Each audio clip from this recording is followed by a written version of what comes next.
ko mar chenro mar piny kachiel kod mano mar mbako romo. Nyinga Joyce Odur. Joyce. Yes. Shonat. Achiew maber Cleophas to in. Maber. Come in ladies night, ladies morning, ladies afternoon, and ladies day. Yes.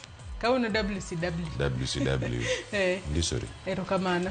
Wachone okinyi majaber ma kawuono wantiere kar ka mondo mi wakelo nyako Ramogi jwang' chenro mopogore opogore. Momako dhogi odiochieng' manyoro. Mano mako dhoga gin weche matimore do Cleophas. Akiani en digni kosang'o matimore. Odiochieng' manyoro nwantiere kod geno ni do biro bedo ka golo ng'eto to podi oketwa magi siso. Warito gi liyo makata liyo nyalo rumo. Koro akia gima timore.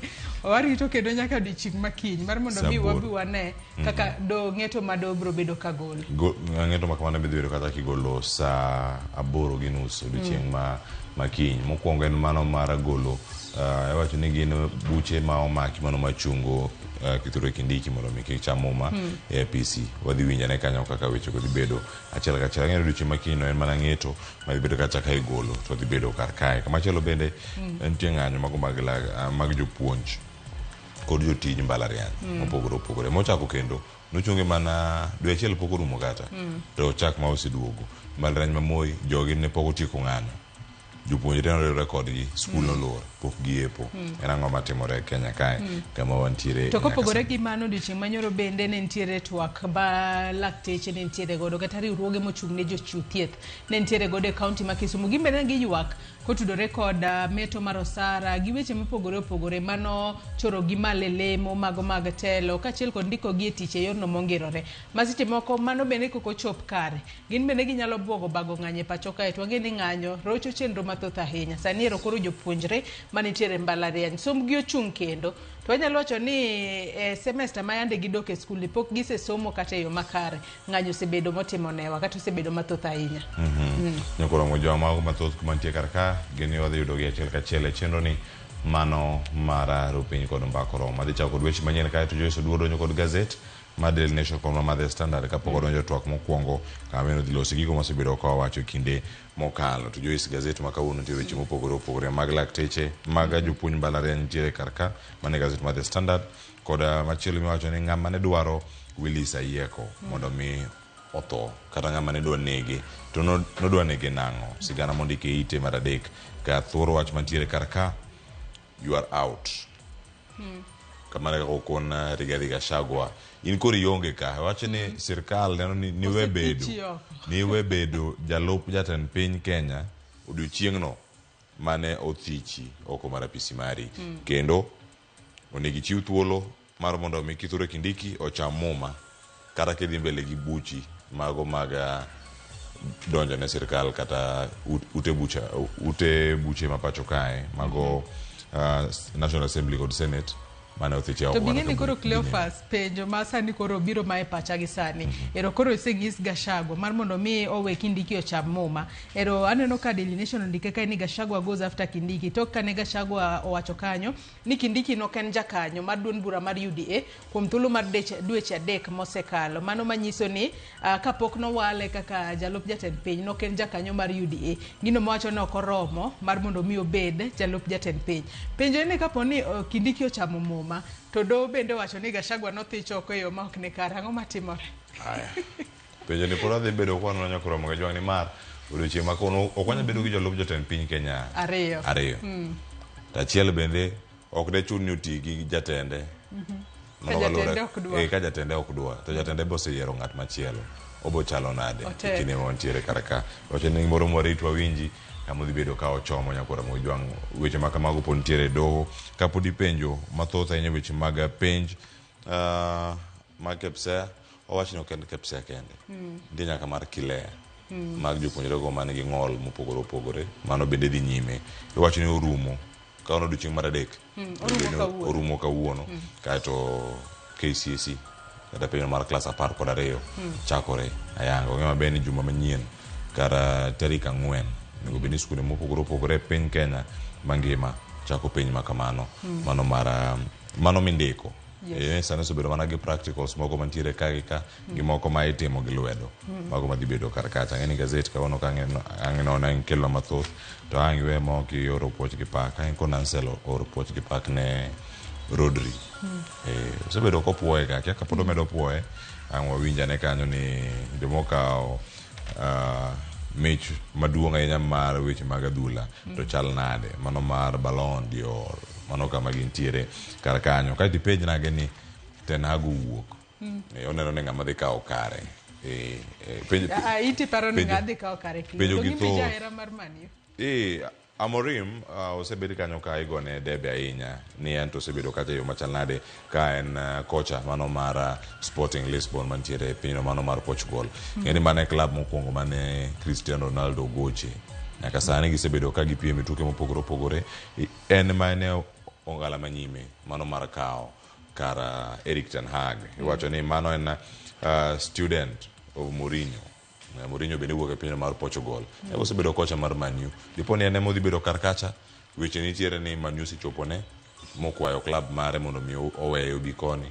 orake makore loso kagi ka kono nokwanene to dhi neno ka Rud bende wuok mana achiel kuom kocha makoro dong' kaka mako Man U motegno waneno ni odiochieng' ma kawuono bende ka tuke ma Carabao dhi nyime warito neno ni odhi chalo nade koro kosegol kocha maru joma ni koro bro loyo ing'eni samoro timore ga mopogore Joyce iyalo ni jomoko ng'anyo jotugo nyalo ni ng'anyo ok gidwa tugo nikech coach ni coach ni osebedo ka keto gi kuonde magalagala odno gi kinde mokalo e Chelsea ne ni kanyo Man U ne gintiere kanyo ka ineno ka jotugo moko ne chalo mana jok man them ok gitugi moral kata gida punish coach kata gida ni coach wuogi ka coach osegol nyalo release jok moko bende mondo mi ochake ne ntiere ng'ur ni kata Amad Diallo mano magocho ne pinyno mano mar Ivory Coast ne onge mora ahinya e club chal ne gigwenyore paro kod kocha ma bende koro noriembe tich tok ka West Ham United nogo Man U weekend nochamo diel nochamo gik moko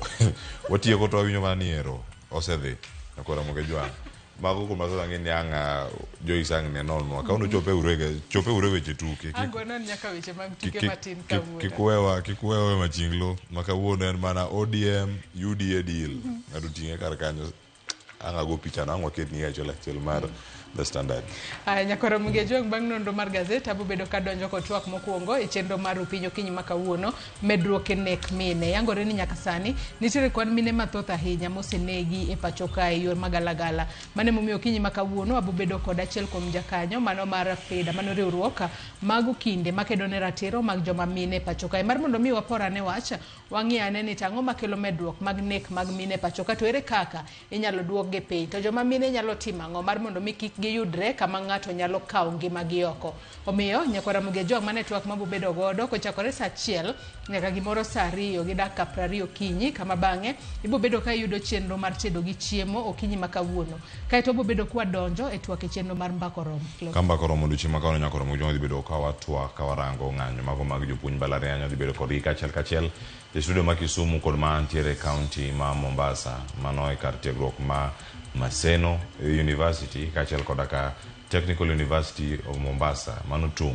wadhi bedo kod kachiel ka mar mondo mi wabeda ne kod ng'eyo ni ginto jopuonj mag mbalariany kod jotij mbalariany gidwaro ang'o en ang'o manorem sirkal nokono gi ang'o en ang'o miyudo kendara ang'o migionge klas jopuonjre chung kama chal nade e kinde ma thoth sikunde bende chano bedo kod nyasi mag sidho kondo Joyce gi jotimore ka giko mar higa wadonjo dwe mar 11 juma manyien kaeto dwe mar 12 donjo kar ka onego bed ni gitieko kata koswak mar higa magintiere jopuonj onge klase koka ne gidok mana dwe achiel pok orumo to gisedok e ndara kendo en ang'o matimore kar ka moko nogol oduogo pacho wacho ni ng'anyo mag jopuonj mbalariany moko timore mamoi to osebedo kuom thuolo malach ahinya kendo koro gima giwacho en ni nyithindwa odhi kanye owetewa gi nyiminwa mantiere mbalariany gitimre nade sani giduogo buore manyalo chopo Nairobi modok pacho beno dok pacho gitimo tije moko makagi ka mondo mi oketgi busy ang'wa penj gi ni jopuonjre ma koro onge klas gi ka gintiere yueyo magikia ni gidhi wuok e karang'o ka ng'anyo ni pod dhi mbele gitie kata gitim ang'o e kinde magintiere pacho ka girito mondo jotije mbalariany kod jopuonj odok e tich. Nyakora muge jwang kotudore kod twak mago duto kochakore sani icholonwa ote paro penjo moramora kokale namba mar ote machuo kari 3 Facebook ibiro yudo wa achiel kachiel Ramogi TV X @Ramogi TV YouTube beni nyalo yudo wa achiel kachiel TikTok chabeni wantiere Cleophas Do Ramogi.tv. Iwinjo kanyo at ramogi.tv ya TikTok kacha bende nyalo yudo wakan bende nyalo tudri koda Facebook page mara ibiro yuda Joyce Oduor mbui mara mar X ibiro yuda at Joyce Oduor _ TikTok be antiere yuda kacha at Joyce Oduor _ Yokolo kujua kudego duto Facebook, Instagram, TikTok, Twitter, X, Twitch, Truth Social yuda kacha Cleophas Oluoch. Arwa kini machenya kwa mojwangi cheno maka uono nikech ma Enrupe.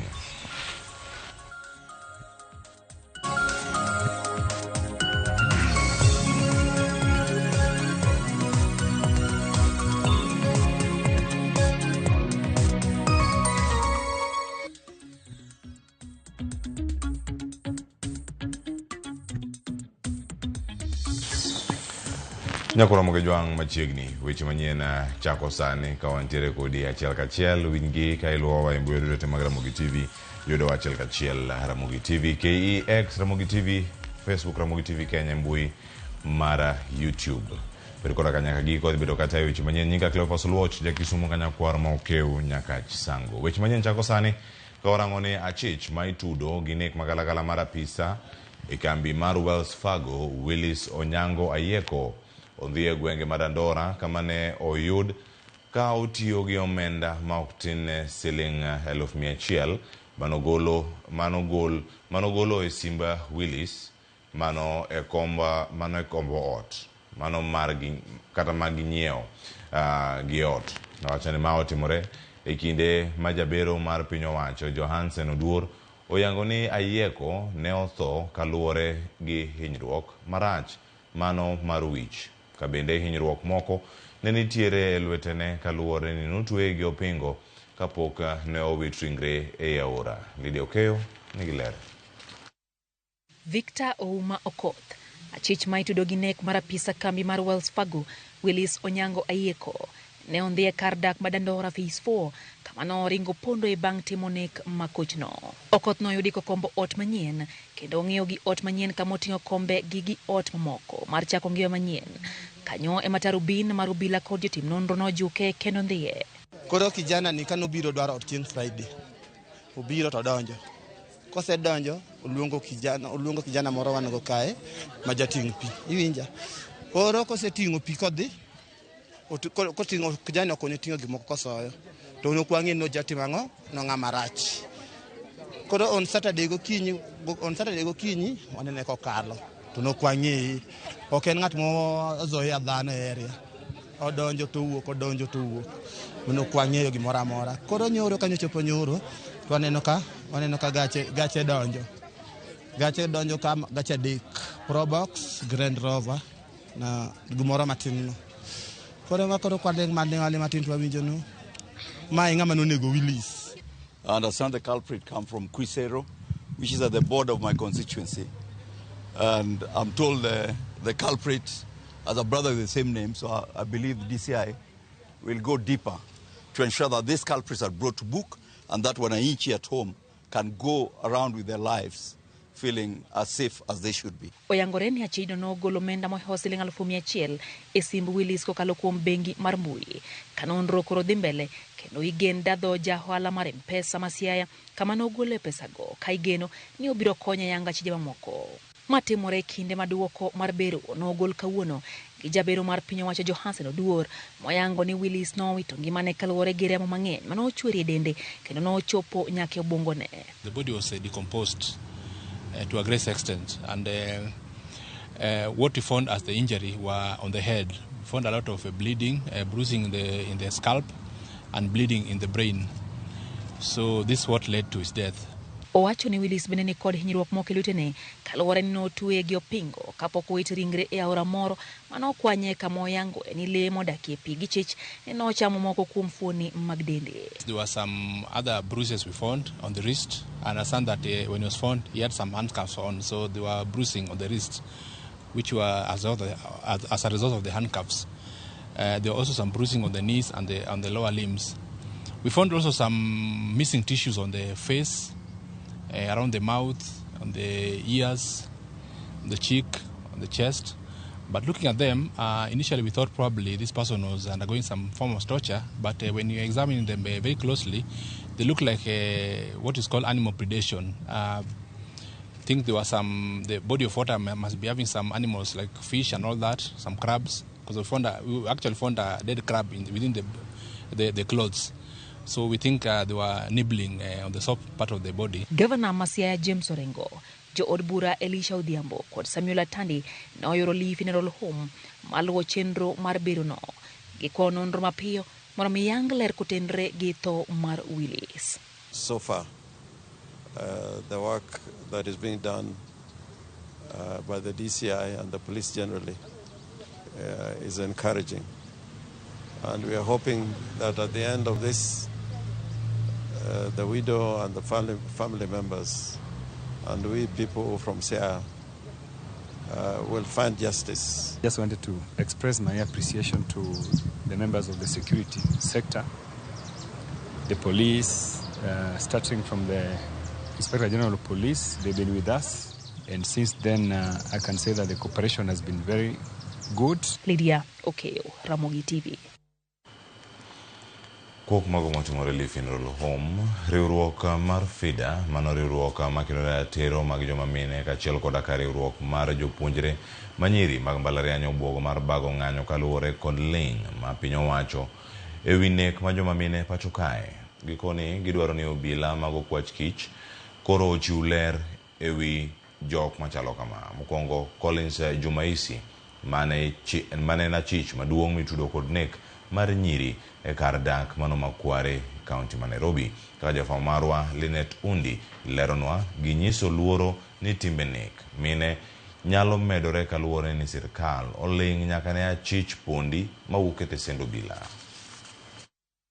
Riwruok mar okinde ma mine pacho kayo miyo sirkal ndalo 30 mar yango nek mar joma mine kaka chiedh nade mokwako piny mangima. Wangiso sirkal ni wasewuoyo mang'eny to wamiyo gi ndalo machuok mondo ging'imiwane kaka wanyalo ng'iyane cases gi. To koko nyalore wan koro wabro dong ni waluongo joma mine, joma nyithindo, waluongo joma chuo mondo wawuog oko wawach ni katiba oyienwa ni wanyalo ga wuok oko ma wakwa sirkal ni mondo gi ratiro mamarwa. Mine gidwaro mondo obila okaw okang' kendo ndhi achich mane tudo kod nek mar ji 6 mano witie kar puko yugi Makware Collins Jumaisi mano pondo kowuok e tesend obila magigiri. The main suspect in these horrific murders, Collins Jumaisi, escaped from Gigiri police station, and to date his whereabouts are unknown. Further, the National Police Service is yet to issue a comprehensive statement on the circumstances that led to his escape and steps towards his rearrest and prosecution. Given the gravity of the charges he's facing, we maintain that indeed there's a laxity and lack of commitment by the National Police Service to take any serious action.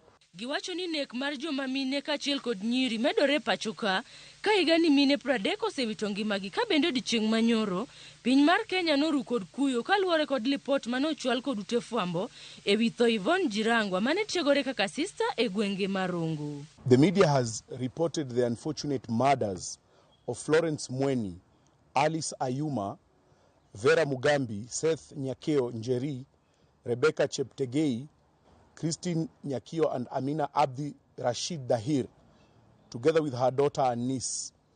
Yesterday, the country woke up to the utter shock of the media reports that the body of Yvonne Jirangwa, a 23-year-old trainee Catholic nun, was found in a sewer pit within Rongo Parish Convent. Koro kawuono ni wangiso sirkal nia wakwayo ni mokwongo gimiwa namba ni wang'eni ji adi mosebedo ka inego kama. Mar ariyo ni police osekao okang' mage mondo ging'iyane matut ni ere joma nego jowagi, ere atua ma sirkal osekao mondo wang'iyane ni familia gi modong'gi gidong' nang'o. Crispin Okelo ma en jaked ne ratich nyithindo bende osingo mar nywako joma mine lwedo kendo lombo joma chuo mondo wuog oko e konyo rito ngima joma mine. We are now going to ensure that we mobilize, men, because even if we are told that, the investigation goes and says, okay, these are the criminals, these are the perpetrators, we need to unite. Women are not going to win this thing alone. Fida koro kwayo joma mine kachiel kod nyiri mondo chwal lipot momondo ne okindegi mondo geng' nek makamago kapok otimore. So we've set up a toll-free line 0800 720 501 that we then share with the media and the communities to just encourage women and girls to come out and report. And the moment the report happens, we have free psychosocial support that we offer to our survivors and their families. We offer free legal aid services. We have a network of pro bono lawyers and FIDA Kenya members. Lynette Undi, Ramogi TV, Nairobi. Duond bura mara UDA olando ni gisegolo Rigathi Gachagua kaka jalup ogai mar duond bura no. Gimedo ni gigeno ni jalup jatend piny Kenya Mugwel Kithure Kindiki biro kawo lemono mar jalup ogai mar UDA kado oseng'ado buche mane ochwal mano mar kwedo okang' mar thicho oko Gachagua kaka jalup jatend piny mapacho ka. Ka oloso ilaro mano mar log tich mar duond bura no, jagoro maduong' mar UDA Hassan Omar owacho ni lemo mar jalup ogai mar duond bura magintiere manie telo nyaka mak mana gi jalup jatend piny ma olero ni Gachagua sani oken. Omedo ni do ok nyal loko okang' magikawo mar golo oko Gachagua e duond bura no. So that we can be able then to run a party that is effective, coherent, and focused on the plan and the manifesto. Easy, suffice to say, that we will sit down as a party and only ensure that we now replace the party leader with the new deputy, the deputy party leader with the new deputy president. And I am confident that will be in favor of Kithure Kindiki. That once you're not deputy president of Kenya, it will be difficult for you to continue being the deputy party leader. It was intended that the deputy party leader is the deputy president of the republic, and that's why we were even amending the constitution to allow only one deputy party leader and two assistant deputy party leaders. So I think this is a matter that is of a political nature, and the court must exercise something called judicial restraint. There is nothing, in my view, that can restore in a legal space what one has lost politically. The respect, the support, the reverence that has gone will not be restated by a mere... Do maduong' mogik pachoka owito kong'eto mar do mar apil kendo tielo ni chik mar omenda mar 2023 ne od bura okalo kaluwore kod chik. Ne omedo mana nego chunjo Kenya kendo koro sirkal dhi nyime kod ng'ado pesa mar udi manengo gi ne piny mano mayudore chik mar omenda mar 2023. Do maduong' mogik no okoni pach jopiny ne okawo e yo manyangafu mowinjore kendo makare. Walter Nyambaga nigi mathoth. Tarik 2 dwe mar 8 jo Kenya nomong'o nyiero bang' bedo kod fungruok kowuok e doho mar ywagruok mane owito oko chik mar omenda mar 2023 kolero ni od bura ne okalo paro mar chikno ataro mar katiba ni mar pach japiny ne ok okaw makare. Kata kamano, jo Kenya kawuono neno mudhe lwet doho maduong' mogik pacho ka bang' jong'ad bucha biro kotelne kod Martha Koome wito oko ng'eto mar doho mar ywagruok kendo golo ng'eto mayango ni paro mar chik mar omenda mar 2023 ne od bura okalo koluwore kod chik. Jong'ad bucha birogo okone pach japiny ne ogwele yo makare kendo ne jo od bura luwore kod chenrono moro bang' moro ma ok gichikore kod chenrono. Kata kamano, doho mar ywagruok to ne owito oko chik mar omenda mar 2023 bang' fwenyo ni pach japiny ne ok ogwel kendo oketie tim kendo ka pach japiny ne ok okete yo ma oyanga. Doho mar ywagruok no bende ne owito oko chikno kolero ni fuoni mag chikno oting'o choko mar usuru mar udi e bwo loch gwenge kendo mulo counties. Kata kamano, doho maduong' ne okeno wiye ne ng'etono. Bende doho jiwo jo od bura mondo ket thuolo chenro mar kawo pach japiny kendo neno ni chenro no obedo man thuolo ne japiny.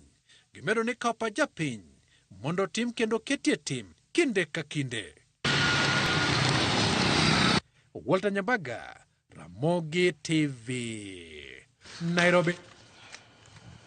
Rabra moro majegni 32 sub-county Mabondo e county Maseani kod midhiero mar midekre manokel kod magena ma obila ne ochwade godo e kinde ng'anyo manobagi gi rowere matindo e pacho kae mar kwedo paro mar chik mar omenda. Henry Omondi nogol ne magina e bamne osuptal ma Bondo sub-county, to kata kamano thieth mare ne ok odhi mbele kaluwore gi rem mar omenda maromo Sh50,000 ma idwaro e osuptalno mondo mi timne bero. Lydia Okeyo nigi lero. Kaluwore gi ng'anyo manobagi e pacho ka gi rawere mag Gen Z mane kwedo paro mar chik mar omenda mane geto medo suru e pacho ka, rawere mathoth nowito ngimagi. Moko ne ondhi ma olalgo ka nyaka kawuono pok oyudgi, ka moko bende noyudo hinyruok maricho mag magina.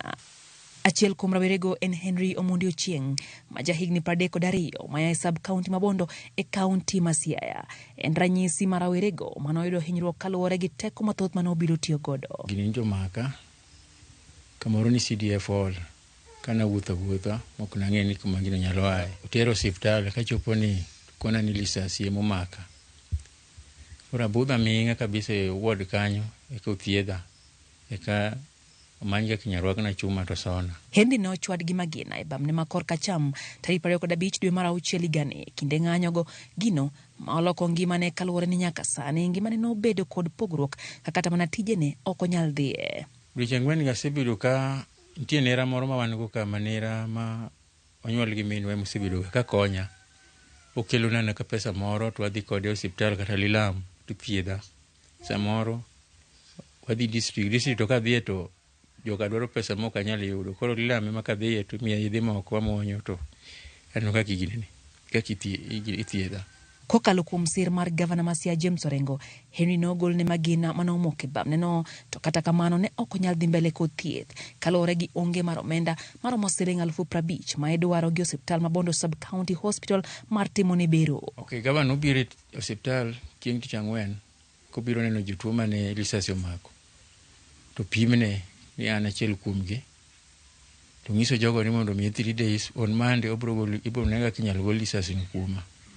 Kano chopo Monday gimoro saa 5 jogo notera modhi gol na lisasi no. Ai to giduoge ward kanyo. Kora sebedo gi sida makadhi osiptal to ikona ni chuma no kwanya thiedho chuma no bam. Koro pesa ma jogo dwaro, pesa ma gidwaro no ka nyalo bedo ma ok anyal yudo.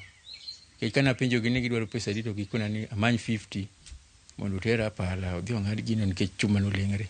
Henry wacho ni midhiero mak mosekete piny kendo kata mana tijene ok onyal dhi kaluwore ni en kod rem mapek. Gino machuno jaode Lucy Akoth mondo mi otim tije matindo mondo mi gikonyre godo. Akwayo ng'ata man manyalo konye mondo mi thieth tienda ni kech kaluwore gi rem. Sana bet piny ma kanya timo onge to family bango. Koro akwa ng'ata manyalo konya mondo konya. Kata mna rent poka chulo chakre na inyira. Koro otek kuomo tin kaka wakonyre gi minodani. Yani umanyo mana matin to neno kaka watimo. Bato otek koda. Ok osebedo no mayot nyaka ne oyud ajali nikech ne wa rent to kuom ndalogo te rent pok ochul. Koro landlord bende dwaro pesa. Koro kuom kwayowa mokwayo ni ng'ata manyalo jitolea mondo konywa nikech wan nyaka gi nyithindo monego dhi e skul. Geno mar Henry en mar yudo sir mondo mi oyud thieth mowinjore kendo mondo mi odogi e tije manotimo chon mar riembo bodaboda mondo mi okonygo familia mare. Lydia Okeyo, Ramogi TV. Wach malit ahinya geno ni rawerano dhi yudo thuolo mano mar chung' kendo mar mondo mi oyud sir madwarore, oyud kony, ochung' malo kendo dhi nyime kod tije mapile ka pile. Jogo manyalo chopone mondo ni ochoponwa kata orange e yo makare. Jogo matelo na kaunti ma Siaya kod konde duto mag piny Kenya. Mane makelo e giko mag weche manyien. Okinyi makauno sa dakika 30 tok sa 12 ma okinyi makawuono. Joyce Oduor donyo kod gazet. Oriti masani nyinga Cleophas Oluoch Jakisumu kanyo kwar mokio nyaka chisango mabiro adhi bedo ka donjo kod twak mbako romo sadek. Koro ikete mana kar ka biro lose weche mamiyo jopuonj mbalariany gi jotich ong'anyo. Ging'anyo nang'o wan kod gi kae sadek nyaka msabiche chenro mar mbako romo. Sani ta wel wet Joyce Oduor mondo mi otaye kidieny modong' e chenro mar rupiny. Oriti masani.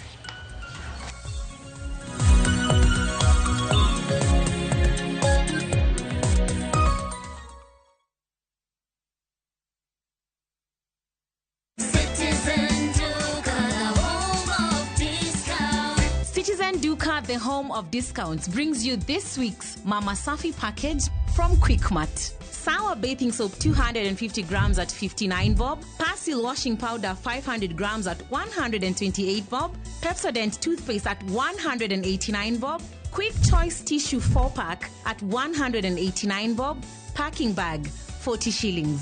Ukinunua hii package ukitumia Citizen Duka, utalipa only 605 shillings, meaning utakuwa umesave 262 shillings. Piga *487*5# na ulipe saizi ka vitu bado ziko kwa stock. Citizen Duka, the home of discount.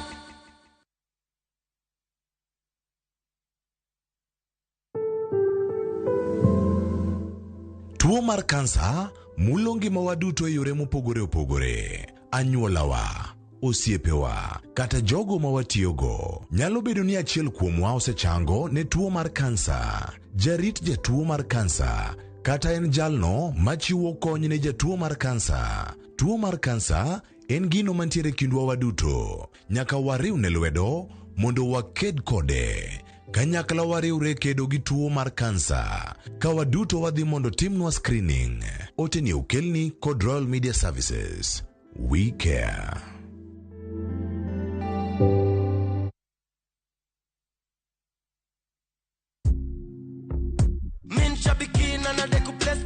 My name is John Dongo Mwangi from Subukia. I've been participating in Aviator for quite some time. I've been praying that one day luck will be on my side. I will continue playing because there are stakes there that are higher than what I got. I won big on Shabiki Aviator. Changamkia Aviator on Shabiki.com. Not for persons under the age of 18. Authorized and regulated by BCLB license number 428.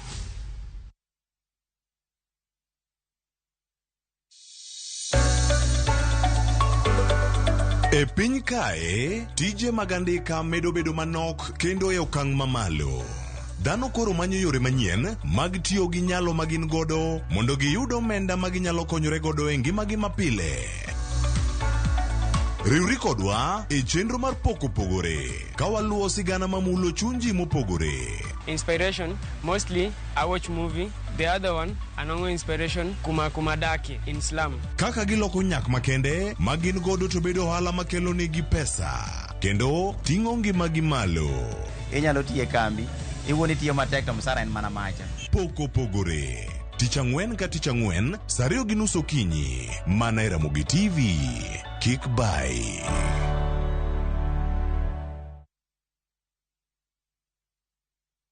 Habibi, twende Dubai na View Travel. Relax na Dao cruise along the Dubai Creek. Enjoy an exciting half-day city tour, a desert safari with a barbecue dinner. Now, uji treat to a shopping spree at the Dubai malls. All these and more in 5 days, starting from $680 per person sharing. Book now and lipa pole pole. Angukia deals motomoto na View Travel. Visit viewtravel.com, call or WhatsApp 0703-254-254.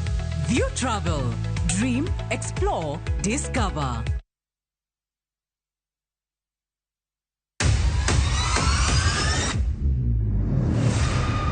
Ginmine makelo dongruok mopogore opogore. Don't speak on our issues as women. Let us be the one to speak. Kaka gikete ratil, familia kod tijegi. Magitimo gisiso kod lony. As the woman representative of Homa Bay County, this nation is hungry and there is no question about it. Minegi nietelo. Gijiwo kendo gikelo lony mopogore opogore. Mentorship en gimoro ma important kabisa. Mano konyo ji kendo miyo ji bet gi positive attitude. Gimiyo lony margi kanyakla kod yudo duoko ne chandruoge duto magikale. We want leaders to be fair to the nation. To emine wacho sigand miyo kamiyo ogen. Mine wacho ngeso ka ngeso kod jailieta.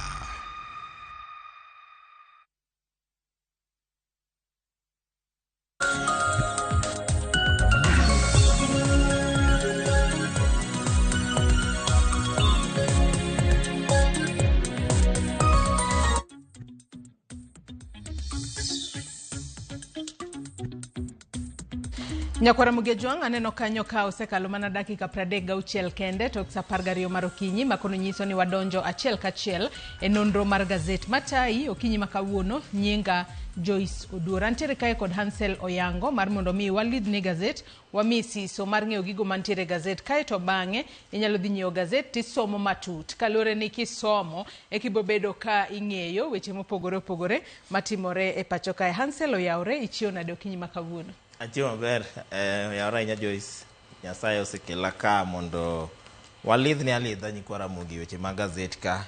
Mano kochakre weche mag do kata nyaneno kanye weche bare ma ng'ato nye interrupt wadgi to wadgi nyisa ni bed most he bed bothered ritatie kibro bedo more bothered makoro kanye manye wawe ang'eni mago duto wabo bedo ka walidhe gazet okinyi makawuono. Kata kamano gazet montiere godo mano Daily Nation kaachiel kod The Standard weche magimiyo peko kane ka upogore ahinya kalore ni giduto ano ka gimenyo weche mamedo timore e doho odiochieng' manyoro wang'eni doho koro nowacho ni odiochieng' makinye makoro gibro bedo ka gigolo ng'eto margi bende koro gipenjo kae ni nyalo bedo ni ng'ama ne dwaro mar mondo mi Willis Ayieko otho kata openj kae ni who wanted HR Guru Ayieko dead and why. Ang'o momiyo ni dwaro mar mondo mi mano Willis Ayieko otho. Mago duto Nyakwara Mugejwang obo bedo kawalidho e gazet okinyi makawuono. Kata kamano Hansel adwano chako kod gazet ma Daily Nation mana kasenyiso Nyakwara Mugejwang weche mopogore opogore omi peko okinyi makawuono. Kwa ng'iyo malo kanyi penjo kae ni Gachagua goes after Kindiki. Kalore ni jalup jatend piny Kenya mothich oko e apisi mano Rigathi Gachagua. Odiochieng' manyoro koro notuch gi weche mamoko kowacho ni Kindiki poko bedo jakanyo mar duond bura mar UDA kuom thuolo mar higni 3 mar dweche 3 mokalo. Gino makoro miyo oko chopo dwaro mano mar bedo jalup jatend piny Kenya. Kopogore kod mano nitiere wach moro ma bende ne omenyo gazet odiochieng' manyoro Hansel.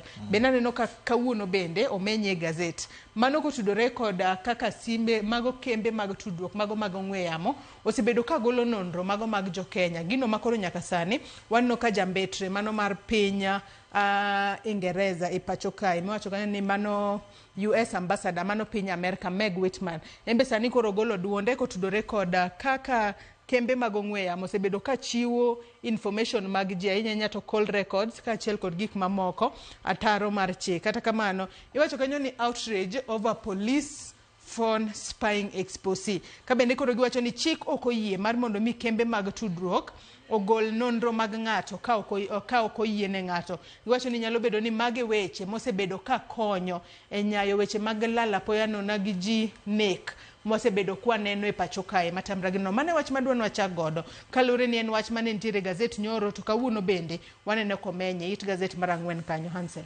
Weche to nyobwogo waka koro nyaneno ka ong'we yamo kembe mag ong'we yamo opogore Kenya ka kara osebedo ka tudore gi police kama miyo police information kata mana nonro mopogore koluwore gi weche ma wuodhe kata mana chenro ma jopiny timo makoro penjo maduong' en ni to koro right for data privacy gi chike mamoko gi privileges moko mi enjoy kaka citizen ma Kenya to mago to no wit kure ma koro Meg Whitman gi pinje mag America nosenyiedhre oko ma koro osekwedo wechego ma koro ne giwacho ni weche ainago rocho ratich oganda miyo jo Kenya ok enjoy rights gi freedoms monego bed ni gi enjoy. Nyoro nyaneno kanyo ket ni kata mana obok ma imiyo court opogore gi mimiyo police makoro penjore ni ato police amore yudo ka police omi information but nitere court officially to opogore makoro gik manye mako do jo piny makoro wachore ni ka koro gini eri ng'ata nyalo access kare nyaka an gima nyapeno ni koso ma nyalo gima nyalo momiyo nyalo bedo ni nek be osemedre Kenya ka nikech kan en gima yot ahinya mar ng'ato mondo trace nikech onge data protection kuom kembe mopogore ma monego be ni ng'iyo noganda data gi ok chiwa oyaye mano gima tek ahinya nikech koro keto kata mana kembe mag ong'we yamo gi kama tek nikech sani ja Kenya moro amora nyalo dhi to donjo negi as long as ni in gi evidence inyalo dhi kanyo to donjo negi nikech koro giserocho ratich jo Kenya ma mago gin gik monego bedni ing'iyo. Wachore kani kata mana kinde ng'anyo mag Gen Z thoe gi lal mane jo Kenya lal godo kindego mago tudore gi weche manie mokete e gazet ma nyokete nyoro kendo nyoket kawuono makoro America kaka osedonjore ni parona ma kinde moko ne ntiere kambi moro mar ong'we yamo America jo FBI ne dwaro ni mondo gichiw information mar suspect moro kambino nochung' motegno monyiso FBI nang'o ni one client privacy ema wa uphold wan wakia FBI wan wang'e client wa to chik wacho kama mano kelo wach maduong' ma America kata kamano FBI gikone nochuno FBI mondo luw chik mamane gima ranyisi ma onego kembe gi onego luw nang'o nikech sama koro ago simu adwa ni privacy onego bedie information na ok onego bed ni iyango kata ni chiwo aoyaye maonge authority mara maonge kata mana affidavit moro maonge kata mana obok moro manyiso na ayie ni mondo information makama ochiw to onego bed ni tiyo kode yo makama makoro kata obila katimo investigation onego bed ang'e ni investigation itime wiya onge investigation moro onego bed ni bedo secret nang'o before giyud thuolo mang'iyo information mara onego bed nang'o ni gin kata mana gi warrant nikech na warrant no ok nyisi ni warrant mane police obirogo danya paro kinde ng'anyo jatend Safaricom no penj ni dibede ni ne michiwo information nikech ne wawanda ni obilo ng'e nyaka gorofa midake ong'eyo nonro moro amora midake un ji adi e odno ging'e nade ma Safaricom nokwedo weche sani to koro osenyiedhore ayanga nang'o ni weche ma kamano osebedo ka to bende weche moko manyiedhore ayanga nikech iwacho kae ni familia mago mag jogo mosebedo ka lal e pacho kae nyaka sani koro liekore ni kembe mago mag tudruok e pacho kae osebedo ka tuonogi kata monogi yudo call records kata call data mano mar jogegi molal penjo ni tang'o momiyo bila to imiyo call records makamago kaachiel kod nonro mamoko makoro osebedo ka nyayo weche mag lal apoya nono gi ji kaachiel kod nek magalagala mosebedo ka wanene pacho ka nyakora Ramogi Jwang wach makamano inyalo somo matute it gazet mano mar 4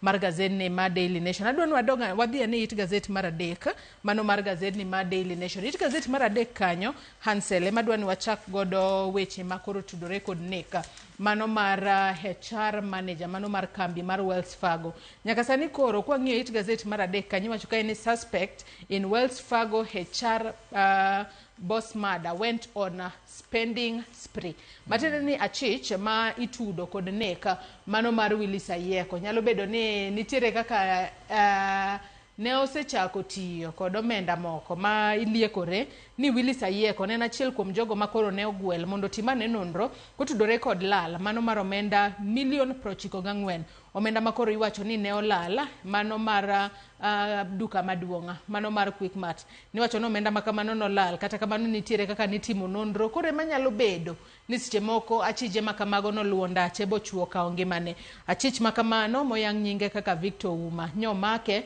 kendo nitiere tesendo bila nyaka sani Ansel weche to oseketa yanga kama jalno miluongo no Koth manyomakno iwacho ni nitiere ot moro Dandora kocha manyokombo manyok odhi okawo nodake ma iwacho ni kapok nodonje odno to no bagain ahinya nodhi owuondore kaka japuonj no nyiso caretaker nang'o ni ana japuonj ma negi bagain ma en nodwa golo $4,000 kata kamano giko to negi winjore ni $5,500 monego bed ni chulo kata kamano ne nitiere deposit moko mag pi gi ler mar aluora be mago nomede wiye kanyo kata kamano wachore ni kanochopo bang' kane osebedo achich wachore ni nitie kaka obila nodhi kanyo ero mo obila nodhi mo ogo peksen ode kanyo ero ma both lweny wuok kind obila gi jirende nikech jirende wanda ni to magi to jomage mobiro ka to wakia ni gin jomage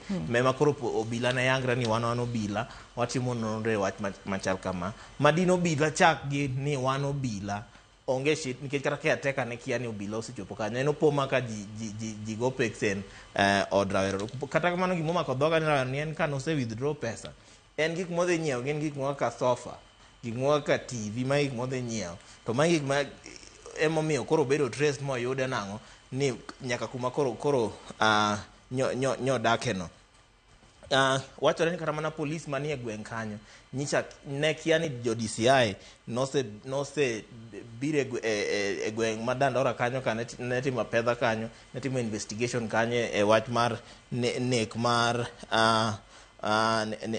mar Willis Ayieko ma koro ne timo pedha wi achijno ma koro obila ka ni penjo nang'o ni to uoro ji ka to kunyiswa ni ji obiro timo investigation gimbe koro gwacho nang'o ni wan ne wakia ni jo DCI ni kanyo wambe ne wang'e mana bang' ma koro jo piny nosechako go koko ma koro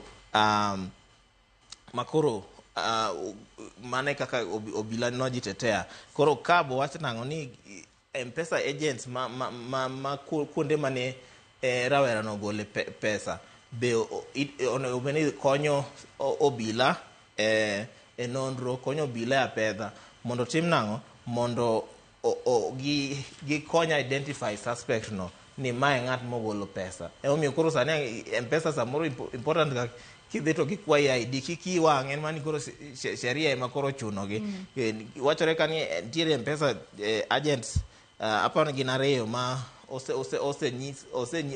osegwel mondo okony e investigation machal kamano ero koro wach maduong' ahinya ka iwacho ni nitiere pesa manolal investigation mane timo ma Ayieko ne en part ma investigation no mane emichich ni samoro de bedo ni mane pesa manolal million madhi mana 94 manolal higa mar 2023 makoro mane nyalo bedo ni dibedie ni mane gimane okelo nekne rawera momak miluongo no Kothni ojaigni okondikike ka but iwacho ni chakre Friday October 25 osebedo kotiyo gi pesa e yo ma ok kawaida ing'e ni ng'at ma onge pesa koyudo pesa kako tiyo gi pesa no nitie ngero moro mondo ni maskini akipata nikech en ng'at ma nyicho ng'iyo ni nitiere kaka trace spending mari kata M-Pesa kata mana bank sani by the way king'iyo ga ni dwe ka dwe yudo kata mana 30,000 to all of a sudden ichako yudo million bank nyaka gweli ma gipenji ni ndugu pesa ni to akanye nikech mano gima chik osemiyo osenyiso bengi nang'o ni transactions ko change kama flag uru account masamoro inyaga yudo kata kamana account ni olor nikech ni yudo deposit moro maduong' koro nyaka idhi e bank acha mi explain nang'o pesa ni to miya mae gimo nego bena atimo nikech sirikal be temo tieko mibadhi mosebedo Kenya ka makoro mage gik ma nyo rawerano ma akiana pedhe bro tim ma pod en achich pok wach ni ene moneko makoro warito mondo koro apedha kosetieki to DCI omiwa final report.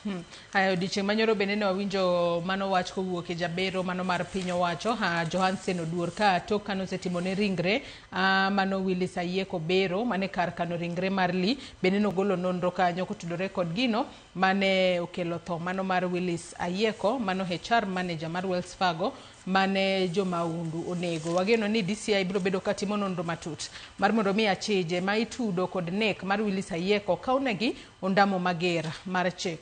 Adono dhi it gazet mar abich mano mar gazet mar Daily Nation. It gazet mar abich kanyo wangeni ywaruok osebedo Hansel Kinda od bura mamalo kaachiel kod Senate kotudore kod omenda monego bedni imiyo counties mapacho kae.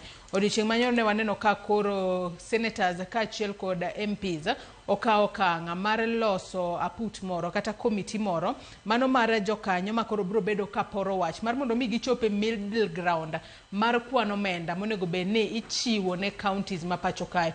Nyaka sani koro liekore ni od bura mamalo dwaro mar mondo mi counties omi bilion 300 80 mano e hikomenda ni. Kata kamano od bura mar Senate to noramo ni counties onego bed ni miyo 400. Nyaka sani koro nitiere jokanya 18 moseyiere. Kin jokanya 18 9 wuok e od bura mamalo, 9 wuok e od bura mar Senate. Hansen. 9 mawuok e od bura mamalo ka wan gi Kiharu MP Ndindi Nyoro gini ni ka wan gi Mary Emase, John Chikati, wan gi David Ochieng ma Ugenya, wan gi David Kiplagat, Atindo Molo Mararieda, Fatuma Jeho, mano Wajia Women Representative, mawuok e Senate, gi mamoko mawuok e Senate wan gi Ali Robi, ma ene ma koro kete kaka ene chairperson mawuok korka Senate.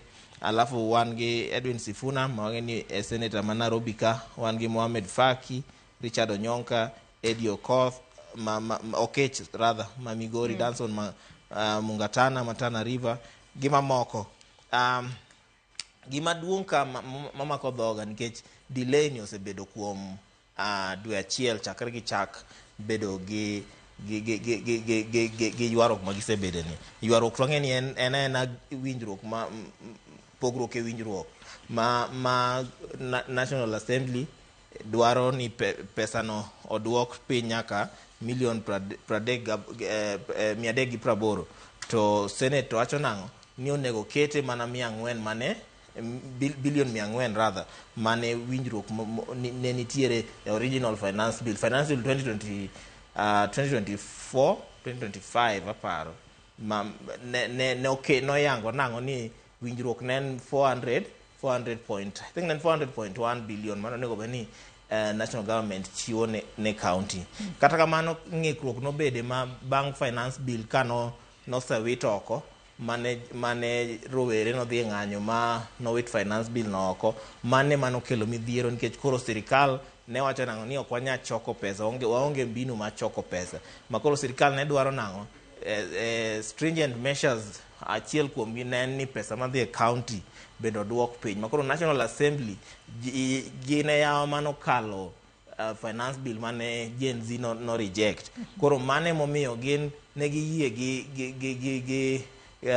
gi national government now nikech ok wanya choko omenda, we wa reduce gi nikech mondo kik wambe wayude kuma tek. Kata kamano jo county to through senators to owacho nang'o ni pesa mano winjruok mane nitiere koso choko osuru oken makosa mar county.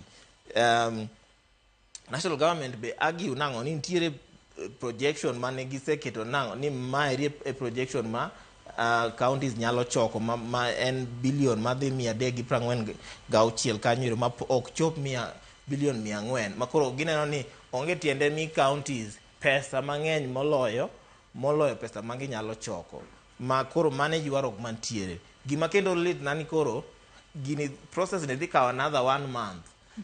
Koro another 1 month delays pod dhi bede county, ma koro maeri dhi kendo translate to ang'owa pending bills nikech county ng'eni nyaka ran. Alafu sama koro county kokawo loan kowuok bengi, nitie gik miluongo ni overdraft fees gi mamoko gi interest mopogore opogore matero ni kata komi counties pesa ni dhi dok piny nikech fees kende ma gidhi chulo dhi bedo mang'eny ahinya, ma koro wachni onego tim mapiyo ahinya. Ok ane gima gini kawo ne dwe achiel, onego omi priority the same way mane gitimo wach impeachment, ma giriembo wach impeachment ma within less than 10 days na gisegolo jalup jatend piny. Mane speed monego gi discuss godo gini. Onge ni sama koro kochopo gik makonyo japiny to koro wadwaro dwe achiel, kochopo makoro interest ma sirikal iriembo gi ndalo abich. Okata ndalo abich seche iriambe ng'wech yawa.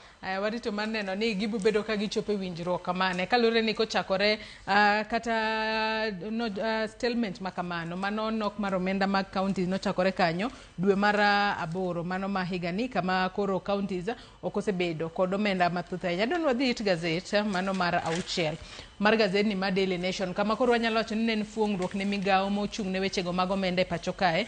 Toka do maduong' mogika ma pacho kae odiochieng' manyoro ne owacho ni Finance Act mano mar higa mar 2023 tiyo e yor chik. Ne giwacho kanyo ni nokawo pach jopiny e yo makare kata bedo ni doho mar ayuagra to ne owito oko Finance Bill kata Finance Act mar higa mar 2023. Mano koro nyiso ni sirikal nyalo medo kata nyalo dhi mbele choko omenda ka gitiyo kod Finance Act mano mar higa mar 2023. Kata kamano iwacho kae ni nitiere fuondi moko mano sections mano 76 kaachiel kod 78 mano mar Act ma nyaka sani koro iwacho kanyo ni nyaka bed amended. Iwacho ni section 7 of the iwacho ni Kenya Road Acts kaachiel kod section 87 mano mar of the Act amending section 28 mage moko kuom gigo ma koro giwacho ni nego bed ni lo. Kata kamano en fuong'ruok kaluwore ni sirikal ne nitiere kod to moro ni tok ka Finance Act mar higa mar 2024 ne osewit oko kendo jatend piny nokochwe koke ne gidoke mano mar higa mar 2023. 2023 bende ne nitiere kod ng'ikni moro matin. Kata kamano doho mano mamalo mogik mano kokale ogai mar doho mathakome kono nosechiwo liwe ni we koro ti ne okawo pach jopiny kapok nochako chiyo ayanga. Do madundo nyongolo ng'eto no ma sama nyewane ginene do ma milimani manye weche maga shago nye dhi mbele ng'eto ni nyotigo kaka achiel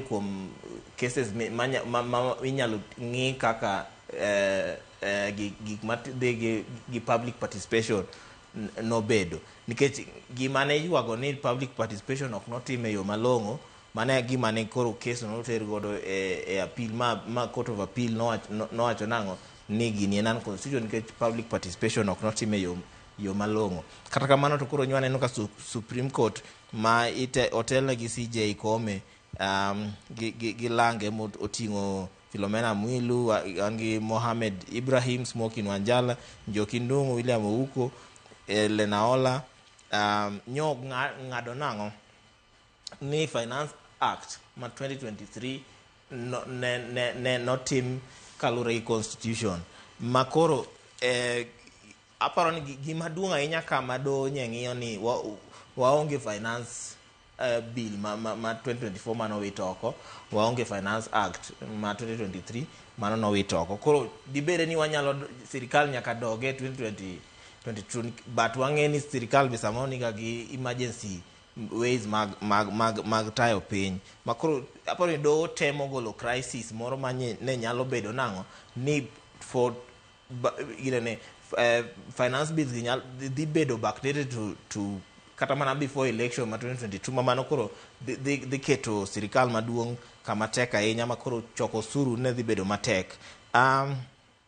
Gima do nowacho na machielo en ni do mar appeal kano ng'eto ok nochiwo direction ni mae gimo nego tim ni kata kendo ok ne nyiso nang'o ni mae e kaka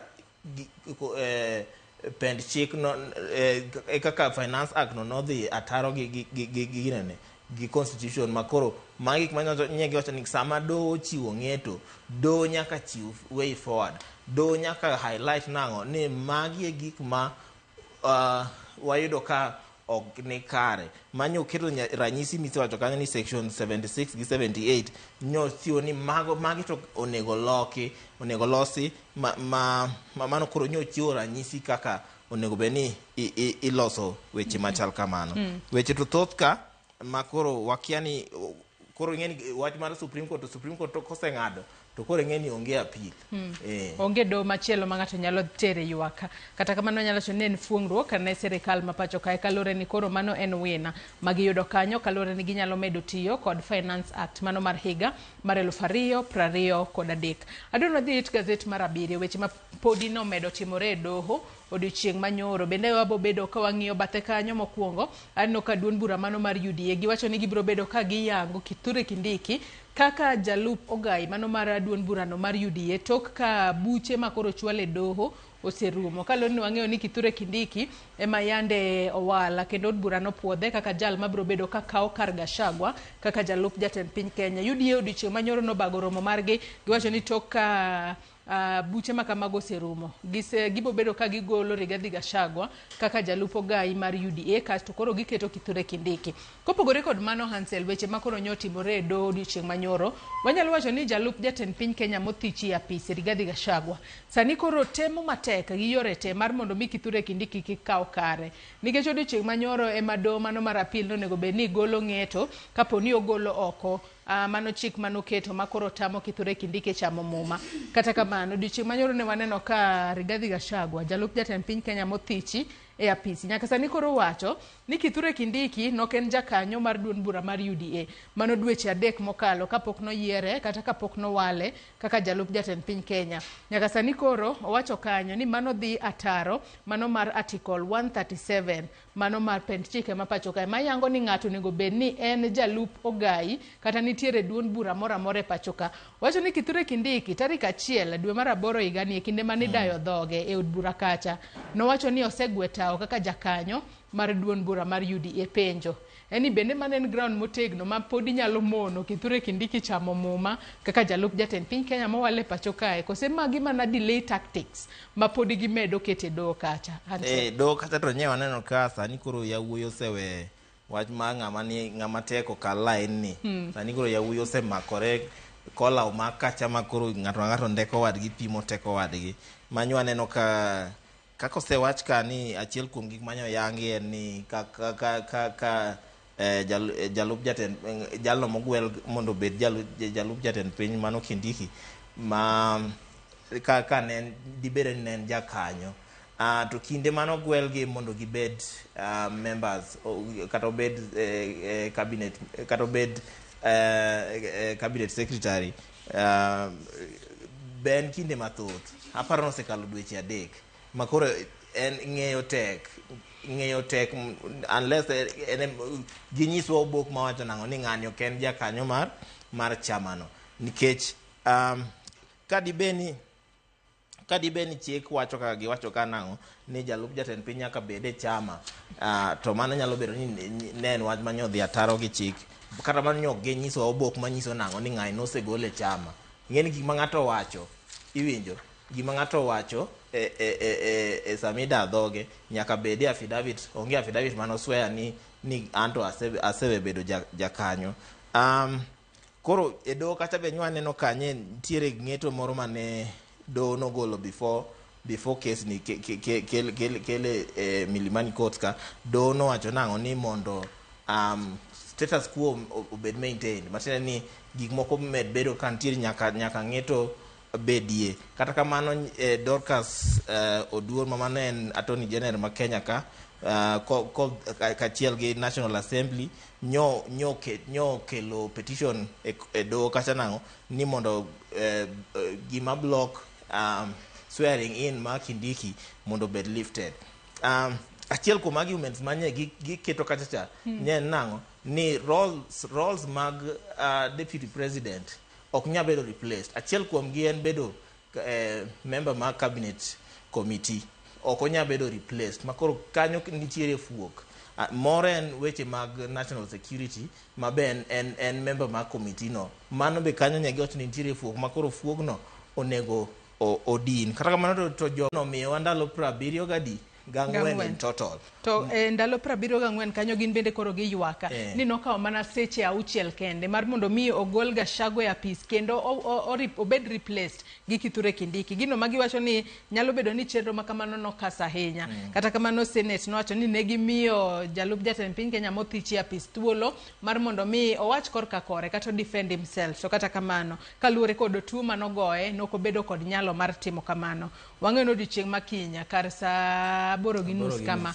ema koro dobro bedo ka chiwo ng'eto mogik mondo wang'e ka Kithure Kindiki biro chamo muma kata oyo kata kamano weche makamago pod wabo bedo kwaluwo ni nyakwara Mugiajwang achiel kachiel adon wang'e ane machinglo moro mantiere it gazet mar 15 kapok watieko nonro mar gazet okinyi makawuono Hansel machinglo makamano wasebedo kwaneno e pacho kae ka sirikal koro ncha olando ni nitiere thuolo mag tije maderom 3,000 manitiere pinyno mar Qatar kata kamano jo Kenya mathoth nowuok oko karomre margi mar mondo mi gitemane hapgi ka ginyalo yudo tije makamago kata oyo kwang'eyo machinglo makama adwani wayude achiel kachiel mar mondo mi nyakwara Mugiajwang bende onene ongiso ni en korka koro nyalo interpret nade. Hanselin kineno korka koro nyalo interpret nade nikech anno kanyo kondi kanyo ni local labor office to chal ka gimo go e kiful to ng'at moro ma siemo ndege cha to wacho nango gik moko to olor kao mana front yard ema ineno ga nigi full but backyard ka to nyiso ka tije matindo tindo Kenya kaka mag oeni maga swekra gi mag boda mar rowere yande nie osebedo ka nigi midhiero mopogore Kenya ka makoro sani koro sirikal kar mondo gima neno kae ni sirikal kar mondo ober sectors go sirikal temo export labor oko an maira neno ka sani to wanyalo neno ni en gima ber nikech wedewa osiepe wadhi oko kata kamano to in the future neno kodhi hinyowa. Anyalo miyi example Ingereza mamano nomiyo Jamaica nodong' ka onge labor force malong'o nyaka kawuono Jamaica pok odongore onge change mosebedo nikech jogi ni kata mana jogi moko ni Ingereza koro mane ranyisi matiyogo kani exporting labor ok rach but gimanya line manya neno kani kata an nyabuo to magi jo Kenya duto madwa dhi kat to mana Qatar kende emanya neno pinje mamoko pok onyiswa koro exporting labor ok rach but at what expense tije sectors ma Kenya ka jomage madhi loso mar ariyo ma rien shortcut ma sirikal kao kar mondo giber sectors giber weche mag youth ne ginyiso waka nango ni aola moro mane miyo yudhe cha ni dhi bero ngima yudhe ang'o change makoro kendo the same youth ema ringo dhi Qatar gi onego beni pesa no ka nitie wasenene matunda mopogore olemo mopogore ka wuoke aola ginene aola inano to pok waneno koro mane midhiero manene e iye kan nikech wa export the wrong thing kar mondo wa export produce wan wa export nyakwara Mugejong bende nyalo interpret machinglo makamano korka koreno nene nango kalore ni wacho ni pach jagoro seche moko pogore kod pach jal maneno machinglo makamano. It gazet mogik mano mar gazet mar Daily Nation bende wang'eyo ni jotije mag mbalariany ochako ng'anyo margi ayanga ondike kae ni learning paralyzed universities as dons begin job boycott mano katudore kod kaka giywak ni sirikal pok ochopo winjruok mane gikete kok gimano miyo gichungo ng'anyo margi mokwongo kendo koro ne gidoke tich kata kamano nyaka sani koro giywak ni sirikal pok ochopo dwaro maggi mane momiyo kendo koro gichako ng'anyo margi ayanga e pacho kae nitiere omenda mopogore ma koro gidwaro mar mondo mi sirikal omigi kata kamano no kae ka mano mbalariany mar Moi University sani koro giwacho ni nitiere omenda madirom $5.5 manyaka sani koro onego bene ichulo kaka omenda mano mar aheri kata pension makoro nyaka sani koro giwacho ni pok omigi mage moko kuom ywak ma jotije mag mbalariany kaachiel kod lecturers nitiere godo to ng'e ni kinde mang'anyo makamagi nitiere jopuonjre ema hinyore kalure no ginyal dhi mbele kod sombgi moko kuom gi nyalo bedo ni sechulo kata omenda mar somo kacha to koro chenro duto kochung chuno mar mondo mi gidog pacho. Hansen an kinde mane jopuonj mag mbalariany kata lecturers nochungo ng'anyogi napenjo ni dibede ni gibro ywak mbele kujo nikech speedy mane gichunge go ero koro giywak an speedy mane gichunge go na chech mapenjare ya gini jogi dhi ywak mbele ku ok dhi kawo ndalo mathoth kapok giywak sani ero koro giywak same to kata mana nat gi kupet gimbe gin gi discussions aina go ni ginyalo doke ng'anyo nikech gik mane giwinjore gi sirikal mane kinde mane giwinjore gi sirikal kata mana CSS mopogore mano mar labor gi education no chung mowacho ni ma en record nikech pok waneno ga ng'anyo mochung e piyo machal kama makoro ana expect ni kaka ng'anyo no chung piyo no sirikal be ne the respond piyo ne dhi respond piyo kalure kaka jopuonj mag mbalariany no yie chungo ng'anyogi. It was done in good faith nango ni mondo gik moko dhi nyime kata kamano sirikal pok okete tim achiel kuom gik mane giwago ni remittance mag statutory deductions ok tim gimoko kaka pension weche mag insurance weche mag loan gi deductions mamoko sirikal ng'ado pesnigo to pesnigo ok chop makoro moko ni chich nango ni nyalo pe gimane giywago kende nango ni kidwa dhi somo kidwa dhi medori somo onge support malong'o ma sirikal mi to mana kaka isewacho no at the end of the day ng'at ma hinyore en ng'awa en japuonjre mane momiyo kipenjore ni inyalo bet tipenjo ni private universities ma Kenya ka thrive nang'o ge thrive nikech public universities ma Kenya ka ok ti sirikal ok oketo maino sirikal ok oketo ok osechung' matek ma siro somo malong'o Kenya kae ma nyathi ka wuok high school kinde mane wantiere primary gi high school ni goma wane dhi e mbalariany tinde kiloso gi rowere gi onge kata mana moral gi onge kata mana jiwo nang'o ni odwa dhi somo odhi then nikech koro janyuol samoro osewacho to janyuol bing'eno osechulo school fees samoro osechulo nyaka accommodation to sama gidok no onge ng'at manyise ni accommodation mane isechulo cha ema koro ichak dake chuno ni kendo ichaka chaka chudo manyien ma koro kelo ne midhiero ne jopuonjre to miyo nyaka jonyuol be tich matek kich sama nyathi oseduogo e ot cha ing'eni chiemo be nyaka isote ka weche mang'eny nyaka isot kata kotuo ne nyaka isot insurance ma nyithi mbalariany mane yande nitiere ma thieth cha be sani wakiane ni kanye gi weche mag shift ma koro osebiro ni of course sirikal wacho ni gibedo registered but onge ler moro malong'o miwacho nang'o ni maere kuma koro wachiko. Haya Hansel adon watik nondo mar gazet gi kanyo kalore ni gazet nitiere kod weche mopogore opogore. The Standard mwantiere godo kae okinyi makawuono benani nokondiko kae ni you are out DP told as he goes for Ruto. Mano kori nyiso jalup jatend piny Kenya mothiche apisi Rigathi Gachagua ni en osethiche oke apisi onge kata obedo ni sani koro osebedo ko attack jatende William Ruto. Kopogore kod mano weche mag tuke benani no kae in korka kori paro ni ng'ama nyalo kawo kar coach mano mar Manchester United mayande ochunge tich mana mapiyo piyo kwa tieko ka achiel kod wach mogik dedwacha kitana ja Manchester United dedwacha to de wakelo Hansi Flick but yudo Hansi Flick sani okay kata before ne wayud Ten Hag nadwaro Hansi Flick but he was not available sani kendo setembre nang'o ni Ten Hag owuok kendo koro ken available nikech en Barcelona en coach ma sebedo ka gombo mondo obi Manchester United kata kamano koro waneno ka coach moro mawuok Sporting Lisbon osechak los go mondo bi embe asebedo ka neno piche ok rach aneno ka en ng'at ma nyalo konyo team kata kamano ang'e ni embe ikele akela mondo omaka fuogno kapod wamanyo ng'at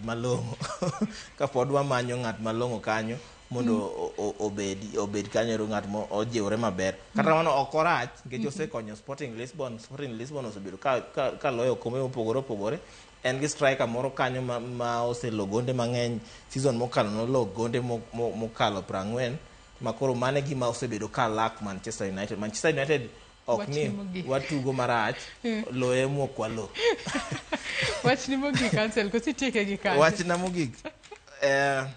na mogik en mana weche mag somo ma onego sirikal ong'i malong'o ahinya an kaneno ka jok man gi PhD jok man gi masters ni e ndara ng'anyo koro penjo ni to an makata masters ema onge go ni to koro bobedo koda nang'o ka jo masters ema ni e ndara jo PhD ema ni e ndara professors ema ni e ndara monego be ni timo research monego be ni puonjo monego be ni tiego rowere for a better tomorrow emomiyo pod waneno ka ji pod dhi Qatar wach Qatar to pod wabro neno koro mondo wachung Qatar nyaka wang'i somo malong'o kendo kamano ahinya Hansel Oyango kuom kawo thuolo mari okinyi makawuono ibi walid ne nyako Ramogi Ajwang' gigo mantiere gazet momori nyako Ramogi Ajwang' e kind The Standard kod Daily Nation inyalo nyiewo tibedo piny isomo e yo makare yiena mar mondo mi akaw yoyo madundo gi sani bang'e taduogo kod twak mokwongo e chenro mar opiny kik idhi mabor.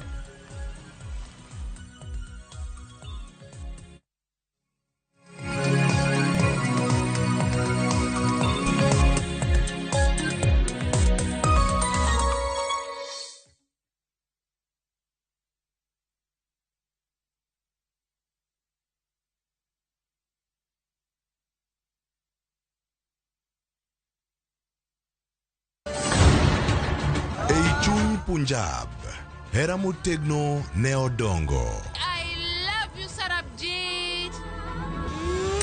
Jod Sardani, oweka chunygi nigi lit mang'eny.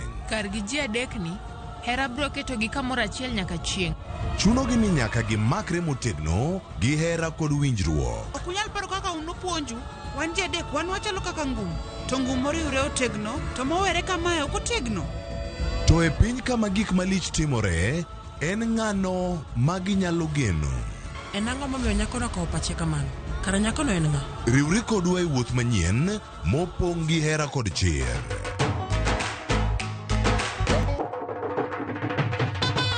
Choti Sardani, wuok tich nyaka ngeso saa 2:15 otieno.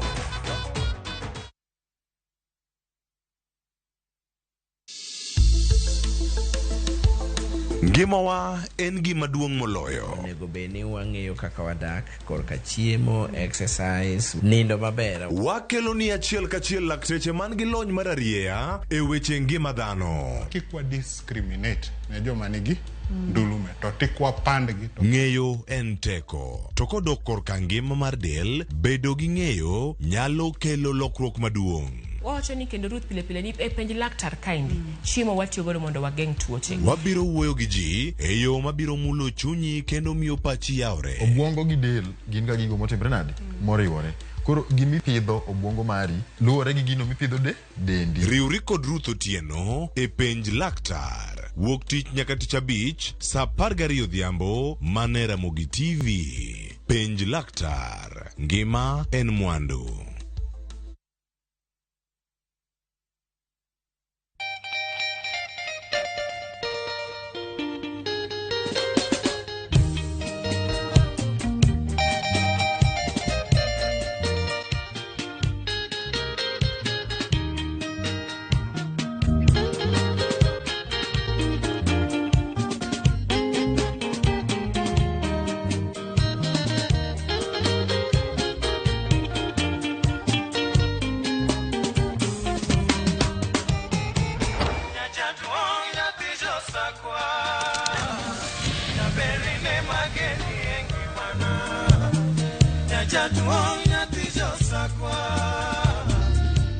Radio Ramogi, Cartoon Jaluo. Radio Ramogi.